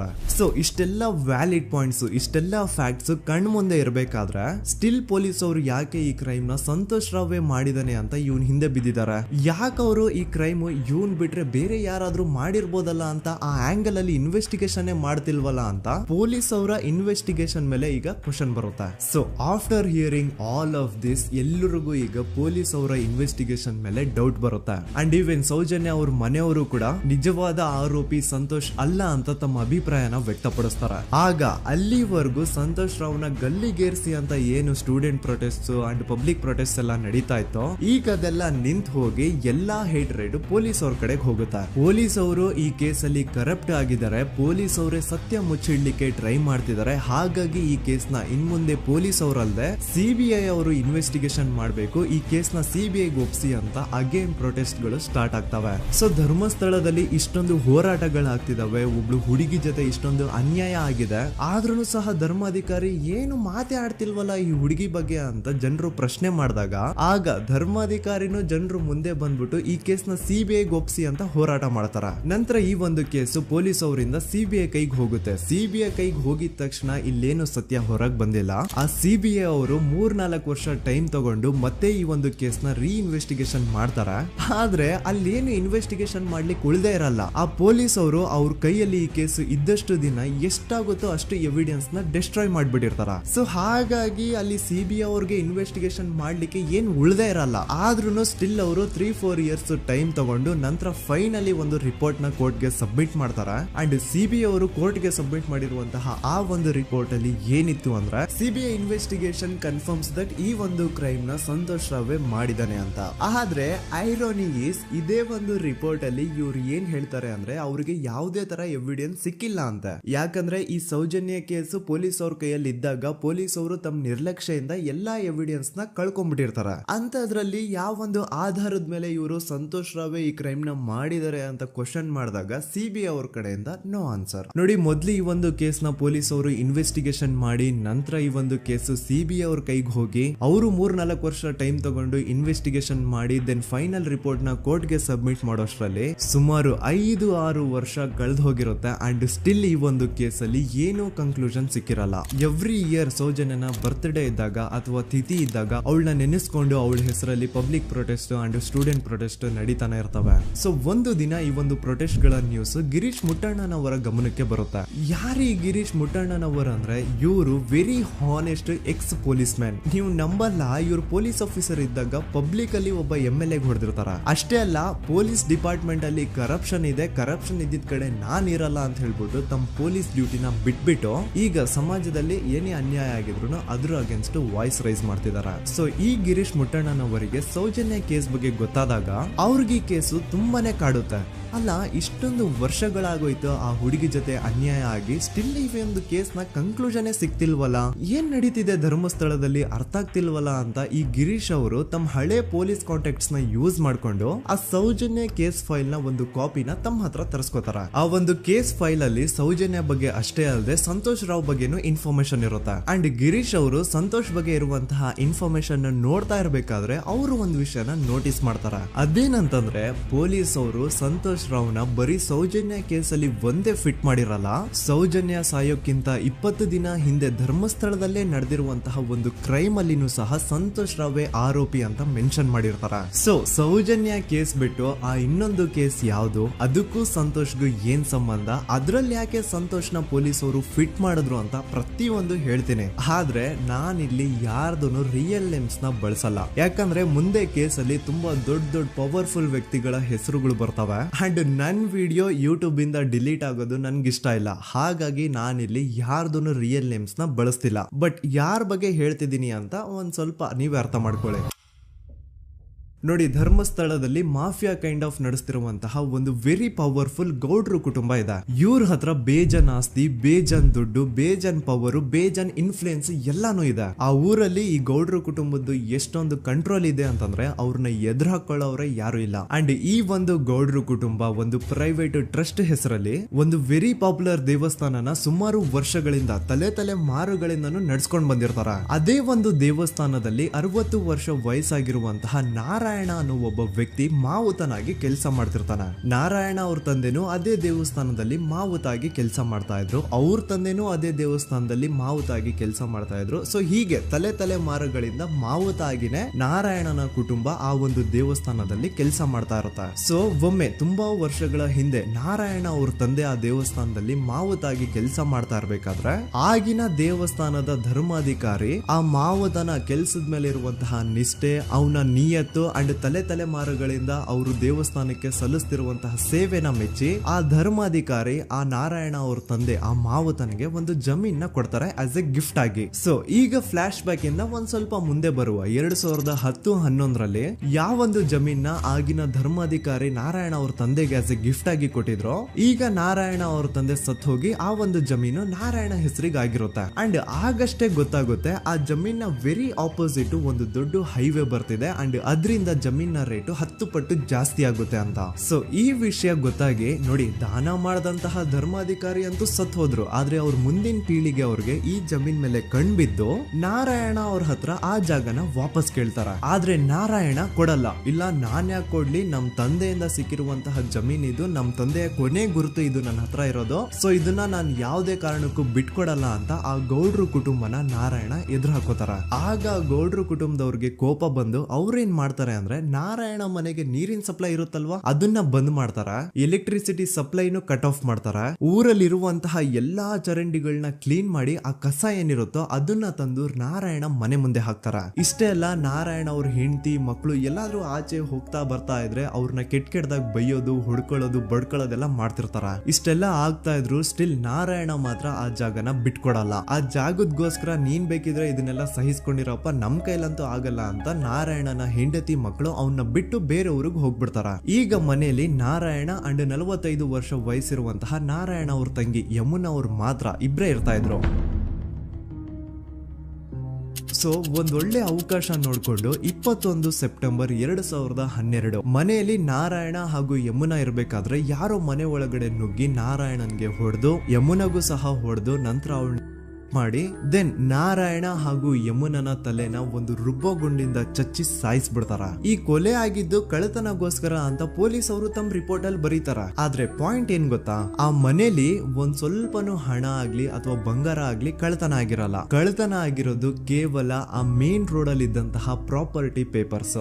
ಎಂತ ಕೋಇನ್ಸಿಡೆನ್ಸ್ ನೋಡಿ, ಯಾವ ಒಂದು ಜಮೀನಿನ ಪತ್ರ ನಾರಾಯಣ ಮನೆಯಿಂದ ಕಳ್ಳತನ ಆಗಿದ್ವೋ ಅದೇ ಒಂದು ಜಮೀನಲ್ಲಿ 10 ವರ್ಷ ಆದ ನಂತರ ಒಂದು ದೊಡ್ಡ ಹೋಟೆಲ್ ಸ್ಥಾಪನೆ ಆಗುತ್ತೆ ಅಂಡ್ ಆ ಹೋಟೆಲ್ ನ ಇನಾಗ್ರೇಷನ್ ಗೆ ಚಿಕ್ಕ ಗೌಡ್ರು ಬರ್ತಾರ. ಸೊ ಈಗೇನು ನಾರಾಯಣ ಹಾಗೂ ಯಮುನನ ಕೊಲೆ ಆಗಿದ್ಯೋ ಇದಾಗಿದ್ದು 20 ದಿನ ಆದ್ಮೇಲೆ ಸೌಜನ್ಯ ಜೊತೆ ಅಂತ ನಿರ್ದಯ ಘಟನೆ ಆಗಿದ್ದು. ಸೊ ಪೊಲೀಸ್ ಅವರು ಸೌಜನ್ಯ ಕೇಸಲ್ಲಿ ಸಂತೋಷ್ ರಾವ್ನ ಫಿಟ್ ಮಾಡೋದಲ್ದೆ ಈ ಒಂದು ನಾರಾಯಣ ಹಾಗೂ ಯಮುನಾ ಕೇಸಲ್ಲೂ ಸಹ ಸಂತೋಷ್ ರಾವ್ನೆ ಫಿಟ್ ಮಾಡಿರ್ತಾರ. ಇಲ್ಲಿ ಡೇಟ್ಸ್ ನ ಸ್ವಲ್ಪ ನೆನ್ಪಿಟ್ಕೊಳ್ಳಿ. ನಾರಾಯಣ ಹಾಗೂ ಯಮುನನ ಕೊಲೆ ಆಗಿದ್ದು 21 ಸೆಪ್ಟೆಂಬರ್ 2012 ಅಂಡ್ ಸಂತೋಷ್ ರಾವ್ ಧರ್ಮಸ್ಥಳ ಬಂದಿದ್ದು 9 ಅಕ್ಟೋಬರ್ 2012, 20 ದಿನ ಆದ್ಮೇಲೆ. ಸೊ ನಾರಾಯಣ ಹಾಗೂ ಯಮುನನ ಕೊಲೆ ಆದಾಗ ಊರಲ್ಲೇ ಇಲ್ದೆ ಎಲ್ಲೋ ಶೃಂಗೇರಿಯಲ್ಲಿ ಯಾವುದೋ ಒಂದು ಹೋಟೆಲ್ ಅಲ್ಲಿ ಕೆಲಸ ಮಾಡ್ತಿದ್ದಂತಹ ಸಂತೋಷ್ ರಾವ್ ಹೇಗೆ ಈ ಒಂದು ಕೇಸಲ್ಲಿ ಆರೋಪಿ ಆಗ್ತಾನೆ? ಸೊ ಇದೇ ಒಂದು ಪಾಯಿಂಟ್ ನ ನೋಟಿಸ್ ಮಾಡಿ ಗಿರೀಶ್ ಮುಟ್ಟಣ್ಣನವರು ಧರ್ಮಸ್ಥಳಕ್ಕೆ ಬಂದು ಸಂತೋಷ್ ನ ಲಾಯರ್ ಜೊತೆ ಡಿಸ್ಕಸ್ ಮಾಡ್ತಾರ. ದೆನ್ ಫೈನಲಿ ಏನೋ ತಪ್ಪು ಮಾಡದೆ ಸುಳ್ಳು ಆರೋಪಗಳಿಂದ ಕರಪ್ಟ್ ಪೊಲೀಸ್ ಆಫೀಸರ್ಸ್ ನ ಮಿಸ್ಲೀಡಿಂಗ್ ಇನ್ವೆಸ್ಟಿಗೇಷನ್ ಇಂದ ಸಂತೋಷ್ ರಾವ್ ತನ್ನ ಜೀವನದ 8-10 ವರ್ಷನ ಜೈಲಲ್ಲಿ ಕಳೆದು ಫೈನಲಿ ರಿಲೀಸ್ ಆಗ್ತಾನೆ. ಒಂಥರ ಈ ಕೇಸಿಂದ ಸಂತೋಷ್ ರಾವ್ನ ಇಡೀ ಲೈಫ್ ಸ್ಪಾಯ್ಲ್ ಆಗೋಯ್ತು. ಈಗ ಸಂತೋಷ್ ರಾವ್ ರಿಯಲ್ ಆರೋಪಿ ಅಲ್ಲ ಅಂತ ಕೋರ್ಟ್ ಅಲ್ಲಿ ಪ್ರೂವ್ ಆಯ್ತು. ಹಾಗಿದ್ರೆ ರಿಯಲ್ ಆರೋಪಿ ಯಾರು? ಪೊಲೀಸ್ ಅವರು ಯಾಕೆ ಕೇಸಲ್ಲಿ ಇಷ್ಟೊಂದು ಅನ್ಫೇರ್ ಇನ್ವೆಸ್ಟಿಗೇಷನ್ ಮಾಡಿದ್ರು? ಯಾರ ರಿಯಲ್ ಹೆಸರನ್ನ ಮುಚ್ಚಿಡ್ಲಿಕ್ಕೆ ಪೊಲೀಸ್ ಆಫೀಸರ್ಸ್ ಈ ಒಂದು ಕೇಸಲ್ಲಿ ಸಂತೋಷ್ ರಾವ್ನ ಸಿಗ್ಹಾಕ್ಸಿದ್ರು? ಇದೆಲ್ಲ ಥಿಂಕ್ ಮಾಡ್ತಾ ಹೋದ್ರೆ ನೋಡಿ ಆ ಊರಲ್ಲಿ ಆ ಪೊಲೀಸ್ ಆಫೀಸರ್ಸ್ಗೆ ಲಂಚ ಕೊಡೋಷ್ಟು, ಒಂದು ಪೊಲೀಸ್ ಇನ್ವೆಸ್ಟಿಗೇಷನ್ ನ ಸ್ಟಾಪ್ ಮಾಡೋಷ್ಟು ಅಥವಾ ಆ ಇನ್ವೆಸ್ಟಿಗೇಷನ್ ನ ಮಿಸ್ಲೀಡ್ ಮಾಡೋಷ್ಟು ಇನ್ಫ್ಲುಯೆನ್ಸ್ ಆಗ್ಲಿ, ಪವರ್ ಆಗ್ಲಿ ಅಥವಾ ಮನಿ ಆಗ್ಲಿ ಊರಿನ ಗೌಡ್ರು ಹತ್ರ ಮಾತ್ರ ಇದ್ದಿದ್ದು. ಸೊ ಈಗ ಸಂಶಯದ ಮುಳ್ಳು ಗೌಡ್ರು ಕಡೆ ತಿರುಗುತ್ತಾ ನೋಡಿ. ಪೊಲೀಸ್ ಅವರು ಸುಮ್ನೆ ಸಂತೋಷ್ ರಾವ್ನ ನಾರಾಯಣ ಹಾಗೂ ಯಮುನಾ ಕೇಸಲ್ಲಿ ಫಿಟ್ ಮಾಡಿದ್ರು. ಈಗ ಆ ಒಂದು ಕೊಲೆ ಪ್ರಕರಣಕ್ಕೂ ಸಂತೋಷ್ ರಾವ್ಗೂ ಏನು ಸಂಬಂಧನೇ ಇರ್ಲಿಲ್ಲ. ಹಂಗೆ ಥಿಂಕ್ ಮಾಡಿ ನಾರಾಯಣ ಸತ್ರೆ ಅಥವಾ ಅವನ ತಂಗಿ ಯಮುನಾ ಸತ್ರೆ ಯಾರಿಗ ಅಡ್ವಾಂಟೇಜ್ ಆಗುತ್ತೆ? ಊರಿನ ಗೌಡ್ರಿಗೆ, ಯಾಕಂದ್ರೆ ಅವ್ರಿಗ ಜಮೀನ್ ಸಿಗುತ್ತಾ. ಸೊ ಈಗ ನಾರಾಯಣ ಹಾಗೂ ಯಮುನಾ ಕೇಸಲ್ಲಿ ಸಂತೋಷ್ ರಾವ್ ಆರೋಪಿ ಅಲ್ಲ ಅಂತ ಪ್ರೂವ್ ಆದ್ಮೇಲೆ ಹಾಗಿದ್ರೆ ಆ ಕೊಲೆ ಮಾಡ್ದವ್ರು ಯಾರು ಅಂತ ಹಾಗೆ ಥಿಂಕ್ ಮಾಡಿದ್ರೆ ಗಿರೀಶ್ ಮುಟ್ಟಣ್ಣನವರಿಗೆ ಆ ಊರಿನ ಗೌಡ್ರ ಮೇಲೆ ಡೌಟ್ ಬರುತ್ತೆ. ಅದೇ ಒಂದು ಡೌಟ್ ಅಲ್ಲಿ ಗಿರೀಶ್ ಮುಟ್ಟಣ್ಣನವರು ಮಹೇಶ್ ತಿಮ್ರೊಡ್ಡಿ ಅಂತ ಇನ್ನೊಬ್ರ ಜೊತೆ ಸೇರ್ಕೊಂಡು ಈ ಹಿಂದೆ ಆ ಒಂದು ಊರಲ್ಲಿ ಆ ಧರ್ಮಸ್ಥಳದಲ್ಲಿ ಈ ಊರಿನ ಗೌಡ್ರು ಯಾವ್ದಾವ್ದೆಲ್ಲ ಕ್ರೈಮ್ಗಳು ಮಾಡಿದಾರೆ ಅಂತ ಊರಿನ ಜನರಿಂದ ತಿಳ್ಕೊತಾರ. ನಂತರ ಆ ಊರಿನ ಜನ ಯಾವ್ದಾವ್ದೆಲ್ಲ ಮ್ಯಾಟರ್ಸ್ ಹೇಳಿದ್ರು ಆ ಕೇಸ್ ಫೈಲ್ಸ್ ನೆಲ್ಲ ತಿರುಗಿಸಿ ಮುರುಗಿಸಿ ನೋಡಿದಾಗ ನೀವು ನಂಬಲ್ಲ, ಸೌಜನ್ಯ ಕೇಸ್ ಏನೇನು ಅಲ್ಲ, ಅದಕ್ಕಿಂತ ಭೀಕರ ಕೊಲೆಗಳು ಧರ್ಮಸ್ಥಳದಲ್ಲಿ ಆಗಿವೆ ಅಂಡ್ ಎಲ್ಲಾ ಕೊಲೆಗಳ ಹಿಂದೆ ಗೌಡ್ರು ಕುಟುಂಬದ್ದೇ ಕೈ ಇದೆ ಅಂತ ಎದ್ದು ಕಾಣಿಸುತ್ತೆ. 1977 ವೇದಾವಲ್ಲಿ ಕೇಸ್. ಧರ್ಮಸ್ಥಳ ಹತ್ತಿರ SDM ಪ್ರೈಮರಿ ಅಂಡ್ ಹೈಸ್ಕೂಲ್ ಅಂತ ಒಂದು ಸ್ಕೂಲ್ ಇರುತ್ತೆ. ಅಂಡ್ ಈ ಒಂದು ಪ್ರೈವೇಟ್ ಸ್ಕೂಲ್ ಬೇರೆ ಯಾರ್ದು ಅಲ್ಲ, ಆ ಗೌಡ್ರು ಕುಟುಂಬದ. ಈ ಸ್ಕೂಲ್ ಅಲ್ಲಿ 1977 ಅಲ್ಲಿ ವೇದಾವಲ್ಲಿ ಅಂತ ಒಬ್ರು ಟೀಚರ್ ವರ್ಕ್ ಮಾಡ್ತಿರ್ತಾರ. ವೇದಾವಲ್ಲಿ ಆ ಟೀಚರ್ ಜಾಬ್ಗೆ ತುಂಬಾನೇ ಓವರ್ ಕ್ವಾಲಿಫೈಡ್. ಅವರ ಕ್ವಾಲಿಫಿಕೇಶನ್ಸ್ ನ ಗಮನದಲ್ಲಿ ಇಟ್ಕೊಂಡ್ರೆ ಅವ್ರಿಗೆ HM ಅಥವಾ ಪ್ರಿನ್ಸಿಪಲ್ ನ ಪೋಸ್ಟ್ ಸಿಗ್ಬೇಕು. ಆದ್ರೂ ಸಹ ವೇದಾವಲ್ಲಿ ಆಸ್ ಎ ಟೀಚರ್ ಆಗಿನೇ ಕೆಲಸ ಮಾಡ್ಕೊಂಡು ಹೋಗ್ತಿರ್ತಾರ. ಒಮ್ಮೆ ಏನಾಗುತ್ತೆ, ಸ್ಕೂಲ್ ಅಲ್ಲಿ ಪ್ರಿನ್ಸಿಪಲ್ ನ ಪೋಸ್ಟ್ ಖಾಲಿ ಆಗುತ್ತೆ ಅಂಡ್ ಆ ಒಂದು ಪೋಸ್ಟ್ ಗೆ ಎಲ್ರು ಏನ್ ಅನ್ಕೊಳ್ತಾರೆ, ವೇದಾವಲ್ಲಿನೇ ಸೆಲೆಕ್ಟ್ ಮಾಡೋದು ಅಂತ. ಆದ್ರೆ ವೇದಾವಲ್ಲಿಯ ಕ್ಯಾಸ್ಟ್ ಬೇರೆ ಇದೆ ಅನ್ನೋ ಒಂದೇ ಒಂದು ಕಾರಣಕ್ಕೆ ಆ ಪ್ರಿನ್ಸಿಪಲ್ ನ ಪೋಸ್ಟ್ ವೇದಾವಲ್ಲಿಗೆ ಸಿಗದೆ ಬೇರೆ ಯಾರನ್ನೋ ತಂದು ಕೂರಿಸ್ಬಿಟ್ಟಿರ್ತಾರ. ಇದರಿಂದ ಟೀಚರ್ ವೇದಾವಲ್ಲಿಗೆ ತುಂಬಾ ಕೋಪ ಬಂದು ಅವ್ರ ಸ್ಕೂಲ್ ಮುಂದೆ ಪ್ರೊಟೆಸ್ಟ್ ಮಾಡೋದ್ ಸ್ಟಾರ್ಟ್ ಮಾಡ್ತಾರ. ಅಂಡ್ ಈ ವಿಷಯ ಸ್ಕೂಲ್ ನ ಓನರ್ಸ್ ಗೆ ಇಷ್ಟ ಆಗಲ್ಲ. ಸೊ ಅವರು ಆ ಕೋಪನ ಹಾಗೆ ಮನ್ಸಲ್ಲಿ ಇಟ್ಕೊಂಡಿರ್ತಾರ. ಒಮ್ಮೆ ಏನಾಗುತ್ತೆ, ಸ್ಕೂಲ್ ರಜೆ ಇರುತ್ತೆ, ವೇದಾವಲ್ಲಿ ಮನೇಲಿ ಇರ್ತಾರ ಅಂಡ್ ಅವ್ರ ಹಸ್ಬೆಂಡ್ ಡಾಕ್ಟರ್ ಅರಳೆ ಅವ್ರಿಗೆ ಯಾವ್ದೋ ಬೇರೆ ಊರಲ್ಲಿ ಒಂದು ಕಾಲೇಜ್ ಅಲ್ಲಿ ಸೆಮಿನಾರ್ ಏನೋ ಇರುತ್ತೆ. ಸೊ ಅವರು ಅಲ್ಲಿಗೆ ಹೋಗಿರ್ತಾರೆ. ಈಗ ಮನೇಲಿ ಇರೋದು ವೇದಾವಲ್ಲಿ ಒಂದೇ. ಇದೇ ಒಂದು ಅವಕಾಶನ ನೋಡ್ಕೊಂಡು ಯಾರೋ ವೇದಾವಲ್ಲಿ ಅವ್ರ ಮನೆಗೆ ನುಗ್ಗಿ ವೇದಾವಲ್ಲಿಗೆ ಹೊಡೆದು ನಂತರ ಅವ್ರನ್ನ ಜೀವಂತವಾಗಿ ಸುಟ್ಬಿಡ್ತಾರ. ಸ್ವಲ್ಪ ಹೊತ್ತು ನಂತರ ರಾತ್ರಿ ಆಗ್ತಿದ್ದಂಗೆ ಡಾಕ್ಟರ್ ಅರಳೆ ಅವರು ಮನೆಗೆ ವಾಪಸ್ ಬರ್ತಾರೆ ಅಂಡ್ ಮನೆ ಒಳಗಡೆ ಬಂದ್ ನೋಡಿದ್ರೆ ವೇದಾವಲ್ಲಿ ಅವರು ಸತ್ ಹೋಗಿ ಅವರ ಬಾಡಿ ಸುಟ್ ಹೋಗಿ ನೆಲದ ಮೇಲೆ ಬಿದ್ದಿದೆ. ಹೆಂಡತಿನ ಕಳ್ಕೊಂಡಿರುವಂತಹ ದುಃಖನ ಸೈಡ್ಗೆ ಇಟ್ಟು ಡಾಕ್ಟರ್ ಅರಳೆ ಅವರು ಮೊದ್ಲು ಪೊಲೀಸ್ ಸ್ಟೇಷನ್ ಹೋಗ್ಬಿಟ್ಟು ನಮ್ ಮನೆಗೆ ನಾನು ಇಲ್ದೇ ಇರುವಂತಹ ಸಮಯನ ನೋಡ್ಕೊಂಡು ಯಾರೋ ಮನೆ ಒಳಗಡೆ ನುಗ್ಗಿ ನನ್ನ ಹೆಂಡತಿನ ಹೊಡೆದು ನಂತರ ಅವಳನ್ನ ತುಂಬಾ ಭೀಕರವಾಗಿ ಸಾಯಿಸಿದರೆ ಅಂತ ಪೊಲೀಸ್ ಅವ್ರಿಗೆ ರಿಪೋರ್ಟ್ ಕೊಡಕ್ ಹೋದ್ರೆ ಅಲ್ಲಿ ಪೊಲೀಸ್ ಅವರು ಉಲ್ಟಾ ಡಾಕ್ಟರ್ ಅರಳೆ ಮೇಲೆನೆ FIR ಬರ್ದು ನೀನೇ ನಿನ್ ಹೆಂಡತಿನ ಸಾಯಿಸಿದ್ಯಾ, ನಾಟಕ ಮಾಡಬೇಡ ಅಂತ ಅವ್ರನ್ನೇ ಅರೆಸ್ಟ್ ಮಾಡ್ಬಿಡ್ತಾರ. ನಂತರ 2-3 ವರ್ಷ ಜೈಲಲ್ಲೇ ಇದ್ದು ಡಾಕ್ಟರ್ ಅರಳೆ ಅವರು ತಮ್ಮ ಫ್ರೆಂಡ್ಸ್ ಅಂಡ್ ಫ್ಯಾಮಿಲಿ ಮೂಲಕ ಎವಿಡೆನ್ಸ್ ನೆಲ್ಲ ಕಲೆಕ್ಟ್ ಮಾಡಿಸಿ ತಾನ ಕೊಲೆನ ಮಾಡಿಲ್ಲ, ತನ್ನ ಹೆಂಡತಿನ ಸಾಯಿಸಿಲ್ಲ ಅಂತ ಕೋರ್ಟ್ ಅಲ್ಲಿ ಪ್ರೂವ್ ಮಾಡ್ಕೊಂಡು ಜೈಲಿಂದ ರಿಲೀಸ್ ಆಗ್ತಾರ. ಸೊ ಈಗ ಡಾಕ್ಟರ್ ಅರಳೆ ಅವರು ಈ ಒಂದು ಕ್ರೈಮ್ ನ ಮಾಡಿಲ್ಲ ಅಂತಂದ್ರೆ ವೇದಾವಲ್ಲಿನ ಅಷ್ಟು ಭೀಕರವಾಗಿ ಸಾಯಿಸಿದವ್ರು ಯಾರು, ಈ ವಿಷಯ ಇವತ್ತಿನವರೆಗೂ ಗೊತ್ತಾಗಿಲ್ಲ. 1986 ಅಲ್ಲಿ ನಡೆದಂತಹ ಪದ್ಮಲತಾ ಕೇಸ್. ಪದ್ಮಲತಾ ಅವ್ರ ತಂದೆ ಕಮ್ಯುನಿಸ್ಟ್ ಪಾರ್ಟಿನ ಲೀಡರ್ ಇರ್ತಾರೆ. ಅವ್ರ ರಿಯಲ್ ನೇಮ್ ಏನು ಅಂತ ನಮಗ್ ಗೊತ್ತಾಗಿಲ್ಲ, ಬಟ್ ಈ ವಿಡಿಯೋದಲ್ಲಿ ಅವ್ರ ಹೆಸರು ಲಕ್ಷ್ಮಣ್ ಅಂತ ಅನ್ಕೊಳ್ಳಿ. ಸೊ ಕಮ್ಯುನಿಸ್ಟ್ ಪಾರ್ಟಿನ ಲೀಡರ್ ಇರುವಂತಹ ಲಕ್ಷ್ಮಣ್ ಅವ್ರಿಗೆ ಊರಲ್ಲಿ ತುಂಬಾನೇ ಸಪೋರ್ಟ್ ಇರುತ್ತೆ. ಊರಿನ ಜನರ ಫೇವ್ರೇಟ್ ಇರ್ತಾರೆ ಇವರು. ಅಂಡ್ ಅದೇ ವರ್ಷ ಅಂದ್ರೆ 1986 ಅಲ್ಲಿ ಪಂಚಾಯತ್ ಎಲೆಕ್ಷನ್ ಬೇರೆ ಇರುತ್ತೆ ಅಂಡ್ ಎಲ್ರಿಗೂ ಗೊತ್ತಿತ್ತು ಲಕ್ಷ್ಮಣೆ ಗೆಲ್ಲೋದು ಅಂತ. ಆ ಪಂಚಾಯತ್ ಎಲೆಕ್ಷನ್ ಅಲ್ಲಿ ಲಕ್ಷ್ಮಣ್ ಆಪೋಸಿಟ್ ಗೌಡ್ರಿಗೆ ತುಂಬಾ ಬೇಕಾಗಿರೋರು ಒಬ್ರು ನಿಂತಿರ್ತಾರ ಅಂಡ್ ಅವ್ರಿಗೂ ಗೊತ್ತಿತ್ತು ಎಲೆಕ್ಷನ್ ಏನಾದ್ರು ಆದ್ರೆ ಲಕ್ಷ್ಮಣ ಎಲೆಕ್ಷನ್ ಅಲ್ಲಿ ಗೆಲ್ಲೋದು ಅಂತ. ಸೊ ಎಲ್ಲಿ ಸೋತೋಗ್ಬಿಡ್ತೀವೋ ಅನ್ನೋ ಭಯಕ್ಕೆ ಆ ಗೌಡ್ರು ಕಡೆ ಅವ್ರು ಏನ್ ಮಾಡ್ತಾರೆ, ಲಕ್ಷ್ಮಣ್ ಅಪ್ರೋಚ್ ಮಾಡಿ ಮುಚ್ಕೊಂಡು ಈ ಪಂಚಾಯತ್ ಎಲೆಕ್ಷನ್ ಅಲ್ಲಿ ನಿನ್ ನಾಮಿನೇಷನ್ ನ ಕ್ಯಾನ್ಸಲ್ ಮಾಡು ಅಂತ ವಾರ್ನಿಂಗ್ ಕೊಡ್ತಾರ. ಆದ್ರೆ ಲಕ್ಷ್ಮಣ್ ಅವರು ಅಂಜದೆ ನೀವ್ ಏನ್ ಮಾಡ್ತಿರೋ ಮಾಡ್ಕೊಳ್ರಿ, ಆದ್ರೆ ನಾನ್ ಮಾತ್ರ ನಾಮಿನೇಷನ್ ನ ಕ್ಯಾನ್ಸಲ್ ಮಾಡಲ್ಲ ಅಂತ ಆ ಗೌಡ್ರು ಕುಟುಂಬನ ಎದುರು ಹಾಕೋತಾರ. ದೆನ್ ಎಂತ ಕೋಇನ್ಸಿಡೆನ್ಸ್ ನೋಡಿ, ನೆಕ್ಸ್ಟ್ ಡೇನೆ ಲಕ್ಷ್ಮಣ್ ಅವ್ರ ಮಗಳು ಪದ್ಮಲತಾ ಕಿಡ್ನಾಪ್ ಆಗ್ತಾಳ. ಸುಮಾರು 56 ದಿನ ಅವಳನ್ನ ಯಾರೋ ಕಿಡ್ನಾಪ್ ಮಾಡ್ತಾರೆ ಅಂಡ್ ಆ 56 ದಿನ ಡೈಲಿ ಅವಳನ್ನ ಶೋಷಣೆ ಕೂಡ ಮಾಡ್ತಾರ. ನಂತರ 56 ದಿನ ಆದ್ಮೇಲೆ ಪದ್ಮಲತನ ಬಾಡಿ ನೇತ್ರಾವತಿ ನದಿಲಿ ತೇಲ್ತಾ ಸಿಗುತ್ತಾ. ಆಸ್ ಎಕ್ಸ್ಪೆಕ್ಟೆಡ್ ಈ ಕೇಸಲ್ಲೂ ಪೊಲೀಸ್ ಅವ್ರ ಕಡೆಯಿಂದ ಪ್ರಾಪರ್ ಇನ್ವೆಸ್ಟಿಗೇಷನ್ ಆಗಲ್ಲ ಅಂಡ್ ಯಾರ್ ಪದ್ಮಲತನ ಕಿಡ್ನಾಪ್ ಮಾಡಿದ್ರು, ಯಾರು ಅವಳನ್ನ 15 ದಿನವರೆಗೂ ಶೋಷಣೆ ಮಾಡಿ ನಂತರ ಅವಳನ್ನ ಅಷ್ಟು ಭೀಕರವಾಗಿ ಸಾಯಿಸಿದ್ರು ಅಂತ ಇವತ್ತಿನ ದಿನದವರೆಗೂ ಗೊತ್ತಾಗಿಲ್ಲ. ಮತ್ತೆ ನಮಗೆ ಗೊತ್ತಾದದು 22ಕ್ಕೆ ಸ್ಕೂಲ್ ಡೇ 56 ದಿನ ಕಳೆದು ಹೊಳೆಯಲ್ಲಿ ಏನೋ ಒಂದು ಕೇಳಿ ಪೊಲೀಸಿನವರು ಬರುವಾಗ ಬಂದು ಹೇಳುವಾಗ ನಮಗೆ ಗೊತ್ತಾದ. ಅವರು ನನ್ನನ್ನು ಕರ್ಕೊಂಡೋಗಿ ಅಲ್ಲಿ ಹೋಗಿದೆ. ಇನ್ನೊಂದು ಲಾಸ್ಟ್ ಕೇಸ್ ಇದೆ, ಇದು ಅರ್ಲಿ 2000 ಅಲ್ಲಿ ನಡೆದಿರೋದು. ಇವ್ರದ್ದು ಅಷ್ಟಾಗಿ ಡೀಟೇಲ್ಸ್ ನಾನು ಹೇಳಲ್ಲ, ಜಸ್ಟ್ ಮೇಲ್ ಹೇಳ್ತೀನಿ. 2000 ಇಸ್ವಿಯಲ್ಲಿ ಧರ್ಮಸ್ಥಳದಲ್ಲಿ 2 ಫಿನಾನ್ಸ್ ಬ್ಯಾಂಕ್ ಇರ್ತಾವೆ. ಒಂದು ಅಗೇನ್ ರಿಯಲ್ ನೇಮ್ ತಗೊಳ್ಳೋದು ಬೇಡ, ಲೈಕ್ ಜಸ್ಟ್ ಸಹಕಾರ ಗ್ರಾಮೀಣ ಬ್ಯಾಂಕ್ ಅನ್ಕೊಳ್ಳಿ. ಅಂಡ್ ಇನ್ನೊಂದು ಬಂದ್ಬಿಟ್ಟು SDM ಫೈನಾನ್ಸ್ ಪ್ರೈವೇಟ್ ಲಿಮಿಟೆಡ್. ಈ SDM ಫೈನಾನ್ಸ್ ಪ್ರೈವೇಟ್ ಲಿಮಿಟೆಡ್ ಬಂದು ಗೌಡ್ರು ಕುಟುಂಬ ಅವ್ರಿಗೆ ಸೇರಿದ್ದು. ಆ ಕಡೆ ಇವ್ರ ಆಪೋಸಿಟ್ ಏನದು ಗ್ರಾಮೀಣ ಬ್ಯಾಂಕ್ ಇತ್ತು, ಅದರಲ್ಲಿ ಒಬ್ಬ ಮ್ಯಾನೇಜರು ಬಡವ್ರಿಗೆ ಸಹಾಯ ಆಗ್ಲಿ ರೈತರಿಗೆ ಸಹಾಯ ಆಗ್ಲಿ ಅಂತ ತುಂಬಾ ಕಡಿಮೆ ಬಡ್ಡಿಗೆ ಲೋನ್ ಕೊಡ್ತಿರ್ತಾನೆ. ಇದ್ರಿಂದಾಗಿ ಧರ್ಮಸ್ಥಳದಲ್ಲಿ ಆಲ್ಮೋಸ್ಟ್ ಎಲ್ಲಾ ಕಸ್ಟಮರ್ಸ್ ಆ ಗ್ರಾಮೀಣ ಬ್ಯಾಂಕ್ ಕಡೆಗೆ ಹೋಗ್ತಿರ್ತಾರೆ.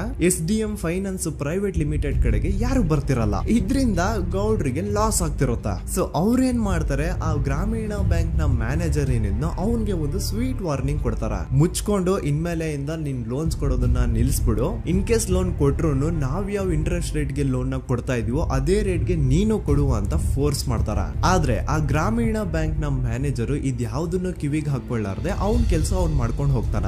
ದೆನ್ ಸಡನ್ಲಿ ಒಂದು ದಿನ ಬ್ಯಾಂಕ್ ಮ್ಯಾನೇಜರ್ ನ ಹೆಂಡತಿನ ಮನೆ ಒಳಗಡೆನೆ ನುಗ್ಗಿ ಯಾರು ಮಾಡಿ ತುಂಬಾ ಭೀಕರವಾಗಿ ಸಾಯಿಸ್ಬಿಡ್ತಾರ. ಇದರ ರಿಗಾರ್ಡಿಂಗ್ ಆ ಬ್ಯಾಂಕ್ ಮ್ಯಾನೇಜರ್ ಪೊಲೀಸ್ ಸ್ಟೇಷನ್ ಅಲ್ಲಿ ಕಂಪ್ಲೇಂಟ್ ಕೊಡಕ್ ಹೋದ್ರೆ ಪೊಲೀಸ್ ಅವರು ಉಲ್ಟಾ ಆ ಬ್ಯಾಂಕ್ ಮ್ಯಾನೇಜರ್ ಹೆಸರಲ್ಲೇ FIR ಬರ್ದು ನೀನೇ ನಿನ್ ಹೆಂಡತಿನ ಸಾಯಿಸಿದ್ಯಾ ಅಂತ ಅವನ್ನೇ ಅರೆಸ್ಟ್ ಮಾಡ್ಬಿಡ್ತಾರ. ನಂತರ 1-2-3 ವರ್ಷ ಆ ಬ್ಯಾಂಕ್ ಮ್ಯಾನೇಜರ್ ಜೈಲಲ್ಲಿ ಇರ್ತಾನೆ. ಅದಾದ್ಮೇಲೆ ಅವನ ಕ್ರೈಮ್ ನ ಮಾಡಿಲ್ಲ ಅಂತ ಕೋರ್ಟ್ ಅಲ್ಲಿ ಪ್ರೂವ್ ಆಗುತ್ತೆ. ಆದ್ರೆ ರಿಯಲ್ ಕ್ರೈಮ್ ಮಾಡಿದವರು ಯಾರು ಅಂತ still it's A question mark. And ಇನ್ನೊಂದು ನಾರಾಯಣ ಅಂಡ್ ಯಮುನಾ ಕೇಸ್ ಬಗ್ಗೆ ಅಂತೂ ನಾನು ಆಗ್ಲೇ ನಿಮ್ಗೆ ಎಕ್ಸ್ಪ್ಲೇನ್ ಮಾಡಿದೆ. ಸೊ ಎಂತ ಕೋಇನ್ಸಿಡೆಂಟ್ಸ್ ಗಳು ನೋಡಿ, ಯಾರೆಲ್ಲ ಆ ಧರ್ಮಸ್ಥಳದಲ್ಲಿ ಗೌಡ್ರು ಕುಟುಂಬನ ಎದುರಾಕೊಂಡಿದಾರೋ ಅವ್ರ ಜೀವನದಲ್ಲಿ ಏನೋ ಒಂದು ತುಂಬಾ ದೊಡ್ಡ ದುರಂತ ನಡೆದು ಹೋಗುತ್ತಾ. ಅಂಡ್ ಸರ್ಪ್ರೈಸಿಂಗ್ಲಿ ಅವ್ರ ಕೇಸಲ್ಲಿ ಪೊಲೀಸ್ ಅವ್ರ ಕಡೆಯಿಂದ ಪ್ರಾಪರ್ ಇನ್ವೆಸ್ಟಿಗೇಷನ್ ಆಗಲ್ಲ. ಅಂಡ್ ಯಾರ ಕ್ರೈಮ್ ನ ಮಾಡಿದ್ರು ಅಂತ ಯಾವತ್ತೂ ಹೊರಗೆ ಬರೋದೇ ಇಲ್ಲ. ಸೊ ಈ ಗೌಡ್ರು ಕುಟುಂಬದವರು ಧರ್ಮಸ್ಥಳದಲ್ಲಿ ಬೇಜನ್ ಕರ್ಮಕಾಂಡಗಳನ್ನ ಮಾಡಿದ್ದಾರೆ. ಅಂಡ್ ಅವ್ರ ಪವರ್ ಅಂಡ್ ಅವ್ರಿಗಿರುವಂತಹ ಇನ್ಫ್ಲೂಯೆನ್ಸ್ ಇಂದ ಆ ಎಲ್ಲಾ ಕೇಸ್ ನ ಮುಚ್ಚಾಕಿದ್ದಾರೆ ಅಂತ ಮಹೇಶ್ ಹಾಗೂ ಗಿರೀಶ್ ಮುಟ್ಟಣ್ಣನವರ ಹೇಳಿಕೆ ಆಗಿದೆ. ಸೊ ಗೌಡ್ರು ಫ್ಯಾಮಿಲಿನ ಟ್ರ್ಯಾಕ್ ರೆಕಾರ್ಡ್ ನೋಡಿದ್ರೆ ಧರ್ಮಸ್ಥಳದಲ್ಲಿ ಒಂದು ಹುಡುಗಿನ ರೇಪ್ ಅಂಡ್ ಮರ್ಡರ್ ಮಾಡಿ ದೆನ್ ಪೊಲೀಸ್ ಅವ್ರಿಗೆ ಲಂಚ ಕೊಟ್ಟು ಇನ್ವೆಸ್ಟಿಗೇಷನ್ ನ ಮಿಸ್ಲೀಡ್ ಮಾಡೋಷ್ಟು ಪವರ್ ಇನ್ಫ್ಲೂಯೆನ್ಸ್ ಈ ಗೌಡ್ರು ಕುಟುಂಬಕ್ಕೆ ಮಾತ್ರ ಇರೋದು. ಈಗ ಸಂತೋಷ್ ರಾವ್ ಅಂತೂ ಸೌಜನ್ಯ ಕೇಸಲ್ಲಿ ಆರೋಪಿ ಅಲ್ಲ ಅಂತ ಪ್ರೂವ್ ಆಯ್ತು. ಹಾಗಿದ್ರೆ ರಿಯಲ್ ಆರೋಪಿ ಯಾರು? ನೆನಪು ಮಾಡ್ಕೊಳ್ಳಿ, 11 ಅಕ್ಟೋಬರ್ 2012 ಸಂಜೆ 5 ಗಂಟೆ ಹಾಗೆ ಬಾಹುಬಲಿ ಬೆಟ್ಟದಲ್ಲಿ ಸಂತೋಷ್ ರಾವ್ ತನ್ನ ಪಾಡಿಗೆ ತಾನು ಸೀನರೀಸ್ ನ ಎಂಜಾಯ್ ಮಾಡ್ಕೊಂಡು ಸುಮ್ನೆ ಕೂತಿರ್ಬೇಕಾದ್ರೆ ಅವನ ಹತ್ರ 5 ಜನ ಕಿಡಿಗೇಡಿಗಳು ಬಂದು ಜಗಳ ತೆಗಿತಾರ. ಆ 5 ಜನ ಕಿಡಿಗೇಡಿಗಳು ಯಾರು ಅಂತ ನಾನು ಇಲ್ಲಿವರೆಗೂ ನಿಮ್ಗೆ ಹೇಳಿಲ್ಲ. ಸೊ ಅವರು ಬೇರೆ ಯಾರು ಅಲ್ಲ, ಚಿಕ್ಕ ಗೌಡ್ರು ಮಗ ನಿಶಾಂತ್ ಜೈನ್ ನ ವೆರಿ ಕ್ಲೋಸ್ ಫ್ರೆಂಡ್ಸ್. ಅವ್ರು ದಣಿ ಮಾಡಿರುವಂತಹ ಕ್ರೈಮ್ ಅಲ್ಲಿ ಬೇರೆ ಯಾರನ್ನಾದ್ರೂ ಸಿಗಿಸ್ಬೇಕಲ್ಲ ಅಂತ ಇವ್ರು ಬಕ್ರ ಹುಡುಕ್ತಾ ಇರ್ಬೇಕಾದ್ರೆ ಆಗ ಇವ್ರಿಗೆ ಸಿಗೋದೆ ಸಂತೋಷ್ ರಾವ್. ಅಗೇನ್ ಇನ್ನೊಂದು ಎಂತ ಕೋಇನ್ಸಿಡೆನ್ಸ್ ನೋಡಿ, ಸಂತೋಷ್ ರಾವ್ ಸೌಜನ್ಯ ಕೇಸಲ್ಲಿ ಅರೆಸ್ಟ್ ಆದ ನಂತರ ಚಿಕ್ಕ ಗೌಡ್ರು ಮಗ ನಿಶಾಂತ್ ಜೈನ್ ದೇಶನೇ ಬಿಟ್ಟು ಹೋಗ್ಬಿಡ್ತಾನೆ. ಈ ಕೇಸಲ್ಲಿ ಚಿಕ್ಕ ಗೌಡ್ರು ಮಗ ಇನ್ವಾಲ್ವ್ಮೆಂಟ್ ಇದೆ ಅಂತ ಯಾರಿಗೂ ಡೌಟೇ ಬರ್ತಾ ಇರ್ಲಿಲ್ಲ. ಡೌಟ್ ಯಾವಾಗ ಬಂತು ಅಂದ್ರೆ ಆ 5 ಜನ ಕಿಡಿಗೇಡಿಗಳು ಯಾರು ಸಂತೋಷ್ನ ಈ ಒಂದು ಕೇಸಲ್ಲಿ ಸಿಗಾಕ್ಸಿದ್ರು ಆ 5 ಜನರಲ್ಲಿ ಒಬ್ಬ ರವಿ ಪೂಜಾರಿ ಅಂತಾನು ಇರ್ತಾನೆ. ಅವನ್ಗೆ ತಾನು ತಪ್ಪು ಮಾಡಿದೀನಿ ಅಂತ ಗಿಲ್ಟ್ ಕಾಡುತ್ತೋ ಅಥವಾ ಬೇರೆ ಏನೋ ಗೊತ್ತಿಲ್ಲ. ಆದ್ರೆ ಅವನೇ ಸ್ವತಃ ಪೊಲೀಸ್ ಅವ್ರ ಹತ್ರ ಹೋಗ್ಬಿಟ್ಟು ಸೌಜನ್ಯ ಕೇಸಲ್ಲಿ ನಿಜವಾದ ಆರೋಪಿ ಸಂತೋಷ್ ಅಲ್ಲ ಕಂಡ್ರು, ಅವನ್ನ ಸುಮ್ನೆ ಸಿಗಾಕ್ಸಿರೋದಷ್ಟೇ. ನಿಜವಾದ ಆರೋಪಿಗಳು ಚಿಕ್ಕ ಗೌಡ್ರು ಮಗ ನಿಶಾಂತ್ ಜೈನ್ ಅಂಡ್ ಅವನ್ ಫ್ರೆಂಡ್ಸ್ ಸೂರಜ್, ಕಿರಣ್ ಅಂಡ್ ಕಣ್ಮಣಿ ಅಂತ. ಈ ಎಲ್ಲಾ ವಿಷಯನ ರವಿ ಪೂಜಾರಿ ಪೊಲೀಸ್ ಅವ್ರಿಗೆ ತಿಳಿಸ್ತಾನೆ. ಅಗೇನ್ ಎಂತ ಒಂದು ಕೋಇನ್ಸಿಡೆನ್ಸ್ ನೋಡಿ, ಈ ವಿಷಯಗಳನ್ನ ಊರಿನ ಜನರು ಮುಂದೆ ಹೇಳಿದಂತಹ ರವಿ ಪೂಜಾರಿ ಆಕಸ್ಮಿಕವಾಗಿ ಸತ್ ಹೋಗ್ಬಿಡ್ತಾನೆ. ಇವನು ಹೇಳಿದ್ದು ನಿಜ ಅಂತ ಜನರಿಗೆ ಯಾವಾಗ ಕನ್ಫರ್ಮ್ ಆಗುತ್ತೆ ಅಂದ್ರೆ ಸೌಜನ್ಯಗೆ ತುಂಬಾ ಹತ್ರವಾದವ್ರು ಒಬ್ರು ಯಶೋಧ ಅನ್ನೋರು ಕೋರ್ಟ್ ಅಲ್ಲಿ ಬಂದ್ಬಿಟ್ಟು ಸೌಜನ್ಯ ಕೊಲೆ ಆಗಿದ್ದ ದಿನ ಆ ಒಂದು ಸ್ಪಾಟ್ ಅಲ್ಲಿ ನಾನು ಈ 3 ಜನರನ್ನ ನೋಡಿದ್ದೆ ಅಂತ ಸಾಕ್ಷಿ ಹೇಳ್ತಾರೆ. ಈಗ ಎಲ್ಲಾ ಡಾಟ್ಸ್ ನ ಕನೆಕ್ಟ್ ಮಾಡ್ತಾ ಹೋದ್ರೆ ಸೌಜನ್ಯ ಕೇಸ್ ಒಂದೇ ಅಲ್ಲ, ನಾರಾಯಣ ಹಾಗೂ ಯಮುನಾ ಕೇಸಲ್ಲೂ, ವೇದವಲ್ಲಿ ಕೇಸಲ್ಲೂ, ಆ ಬ್ಯಾಂಕ್ ಮ್ಯಾನೇಜರ್ ನ ಕೇಸಲ್ಲೂ ಹಾಗೂ ಪದ್ಮಲತಾ ಕೇಸಲ್ಲೂ ಸೀದಾ ಡೈರೆಕ್ಟ್ ಡೌಟ್ ಬರೋದೆ ಊರಿನ ಗೌಡ್ರ ಮೇಲೆ. I really want to appreciate Kudla rampage YouTube channel, third eye YouTube channel, Girish ಮುಟ್ಟಣ್ಣನವರು ಸರ್ ಹಾಗೂ ಮಹೇಶ್ ಅವರು ಅಂಡ್ ಆಲ್ ಅದರ್ಸ್. ಇವರ ಕಾನ್ಸ್ಟೆಂಟ್ ಎಫರ್ಟ್ಸ್ ಇಂದಾನೆ ಸತ್ಯ ಏನಂತ 1 by 1 ಹೊರಗೆ ಬರ್ತಿದೆ. And they are trying their level best to catch real criminals. At present Soujanya case ಬಗ್ಗೆ ಅಪ್ಡೇಟ್ ಏನು ಅಂತಂದ್ರೆ ಹೈಕೋರ್ಟ್ ವರೆಗೂ ಈ ಒಂದು ಕೇಸ್ ಹೋಗಿದೆ. ಅಂಡ್ ಈ ಕೇಸ್ ಅಲ್ಲಿ ಈಗ ಇನ್ನೊಮ್ಮೆ ಮತ್ತೆ ಫ್ರೆಶ್ ಆಗಿ ರೀಇನ್ವೆಸ್ಟಿಗೇಷನ್ ಸ್ಟಾರ್ಟ್ ಆಗಬೇಕು ಅಂತ ಹೋರಾಟ ನಡೀತಿದೆ. ಸುದೂತ ಪ್ರಜೆಗಳೇ, ಇದಾಗಿತ್ತು ಸೌಜನ್ಯ ಕೇಸ್ ಬಗ್ಗೆ ನಮ್ಮ ಒಂದು ಡೀಟೇಲ್ಡ್ ವಿಡಿಯೋ. ಈ ವಿಡಿಯೋದಲ್ಲಿ ನನ್ನಿಂದ ಎಲ್ಲಾದ್ರೂ ಏನಾದ್ರೂ ಚಿಕ್ಕ ಪುಟ್ಟ ಇನ್ಫಾರ್ಮೇಶನ್ ಮಿಸ್ ಆಗಿದ್ರೆ ಅಥವಾ ಮಿಸ್ಟೇಕ್ ಆಗಿದ್ರೆ ಅದನ್ನ ದಯವಿಟ್ಟು ಕಮೆಂಟ್ ಸೆಕ್ಷನ್ ಅಲ್ಲಿ ಹೈಲೈಟ್ ಮಾಡಿ. ಈ ವಿಡಿಯೋ ಯಾವಾಗ ಯೂಟ್ಯೂಬ್ ಇಂದ ಡಿಲೀಟ್ ಆಗುತ್ತೋ ನನ್ಗಂತೂ ಗೊತ್ತಿಲ್ಲ. ಸೊ ಪ್ಲೀಸ್ ಆದಷ್ಟು ಬೇಗ ಇದನ್ನ ಎಲ್ಲಾ ಕಡೆ ಶೇರ್ ಮಾಡಿ. ಓಕೆ ಪ್ರಜೆಗಳೇ, ಇವತ್ತಿಗಿಷ್ಟು ಸಾಕು ಅನ್ಕೊಳ್ತೀನಿ. ನಾನು ನಿಮ್ಮ ದೂತ ಸಮೀರ್ MD. ಮತ್ತೆ ಸಿಗ್ತೀನಿ ನೆಕ್ಸ್ಟ್ ವಿಡಿಯೋದಲ್ಲಿ.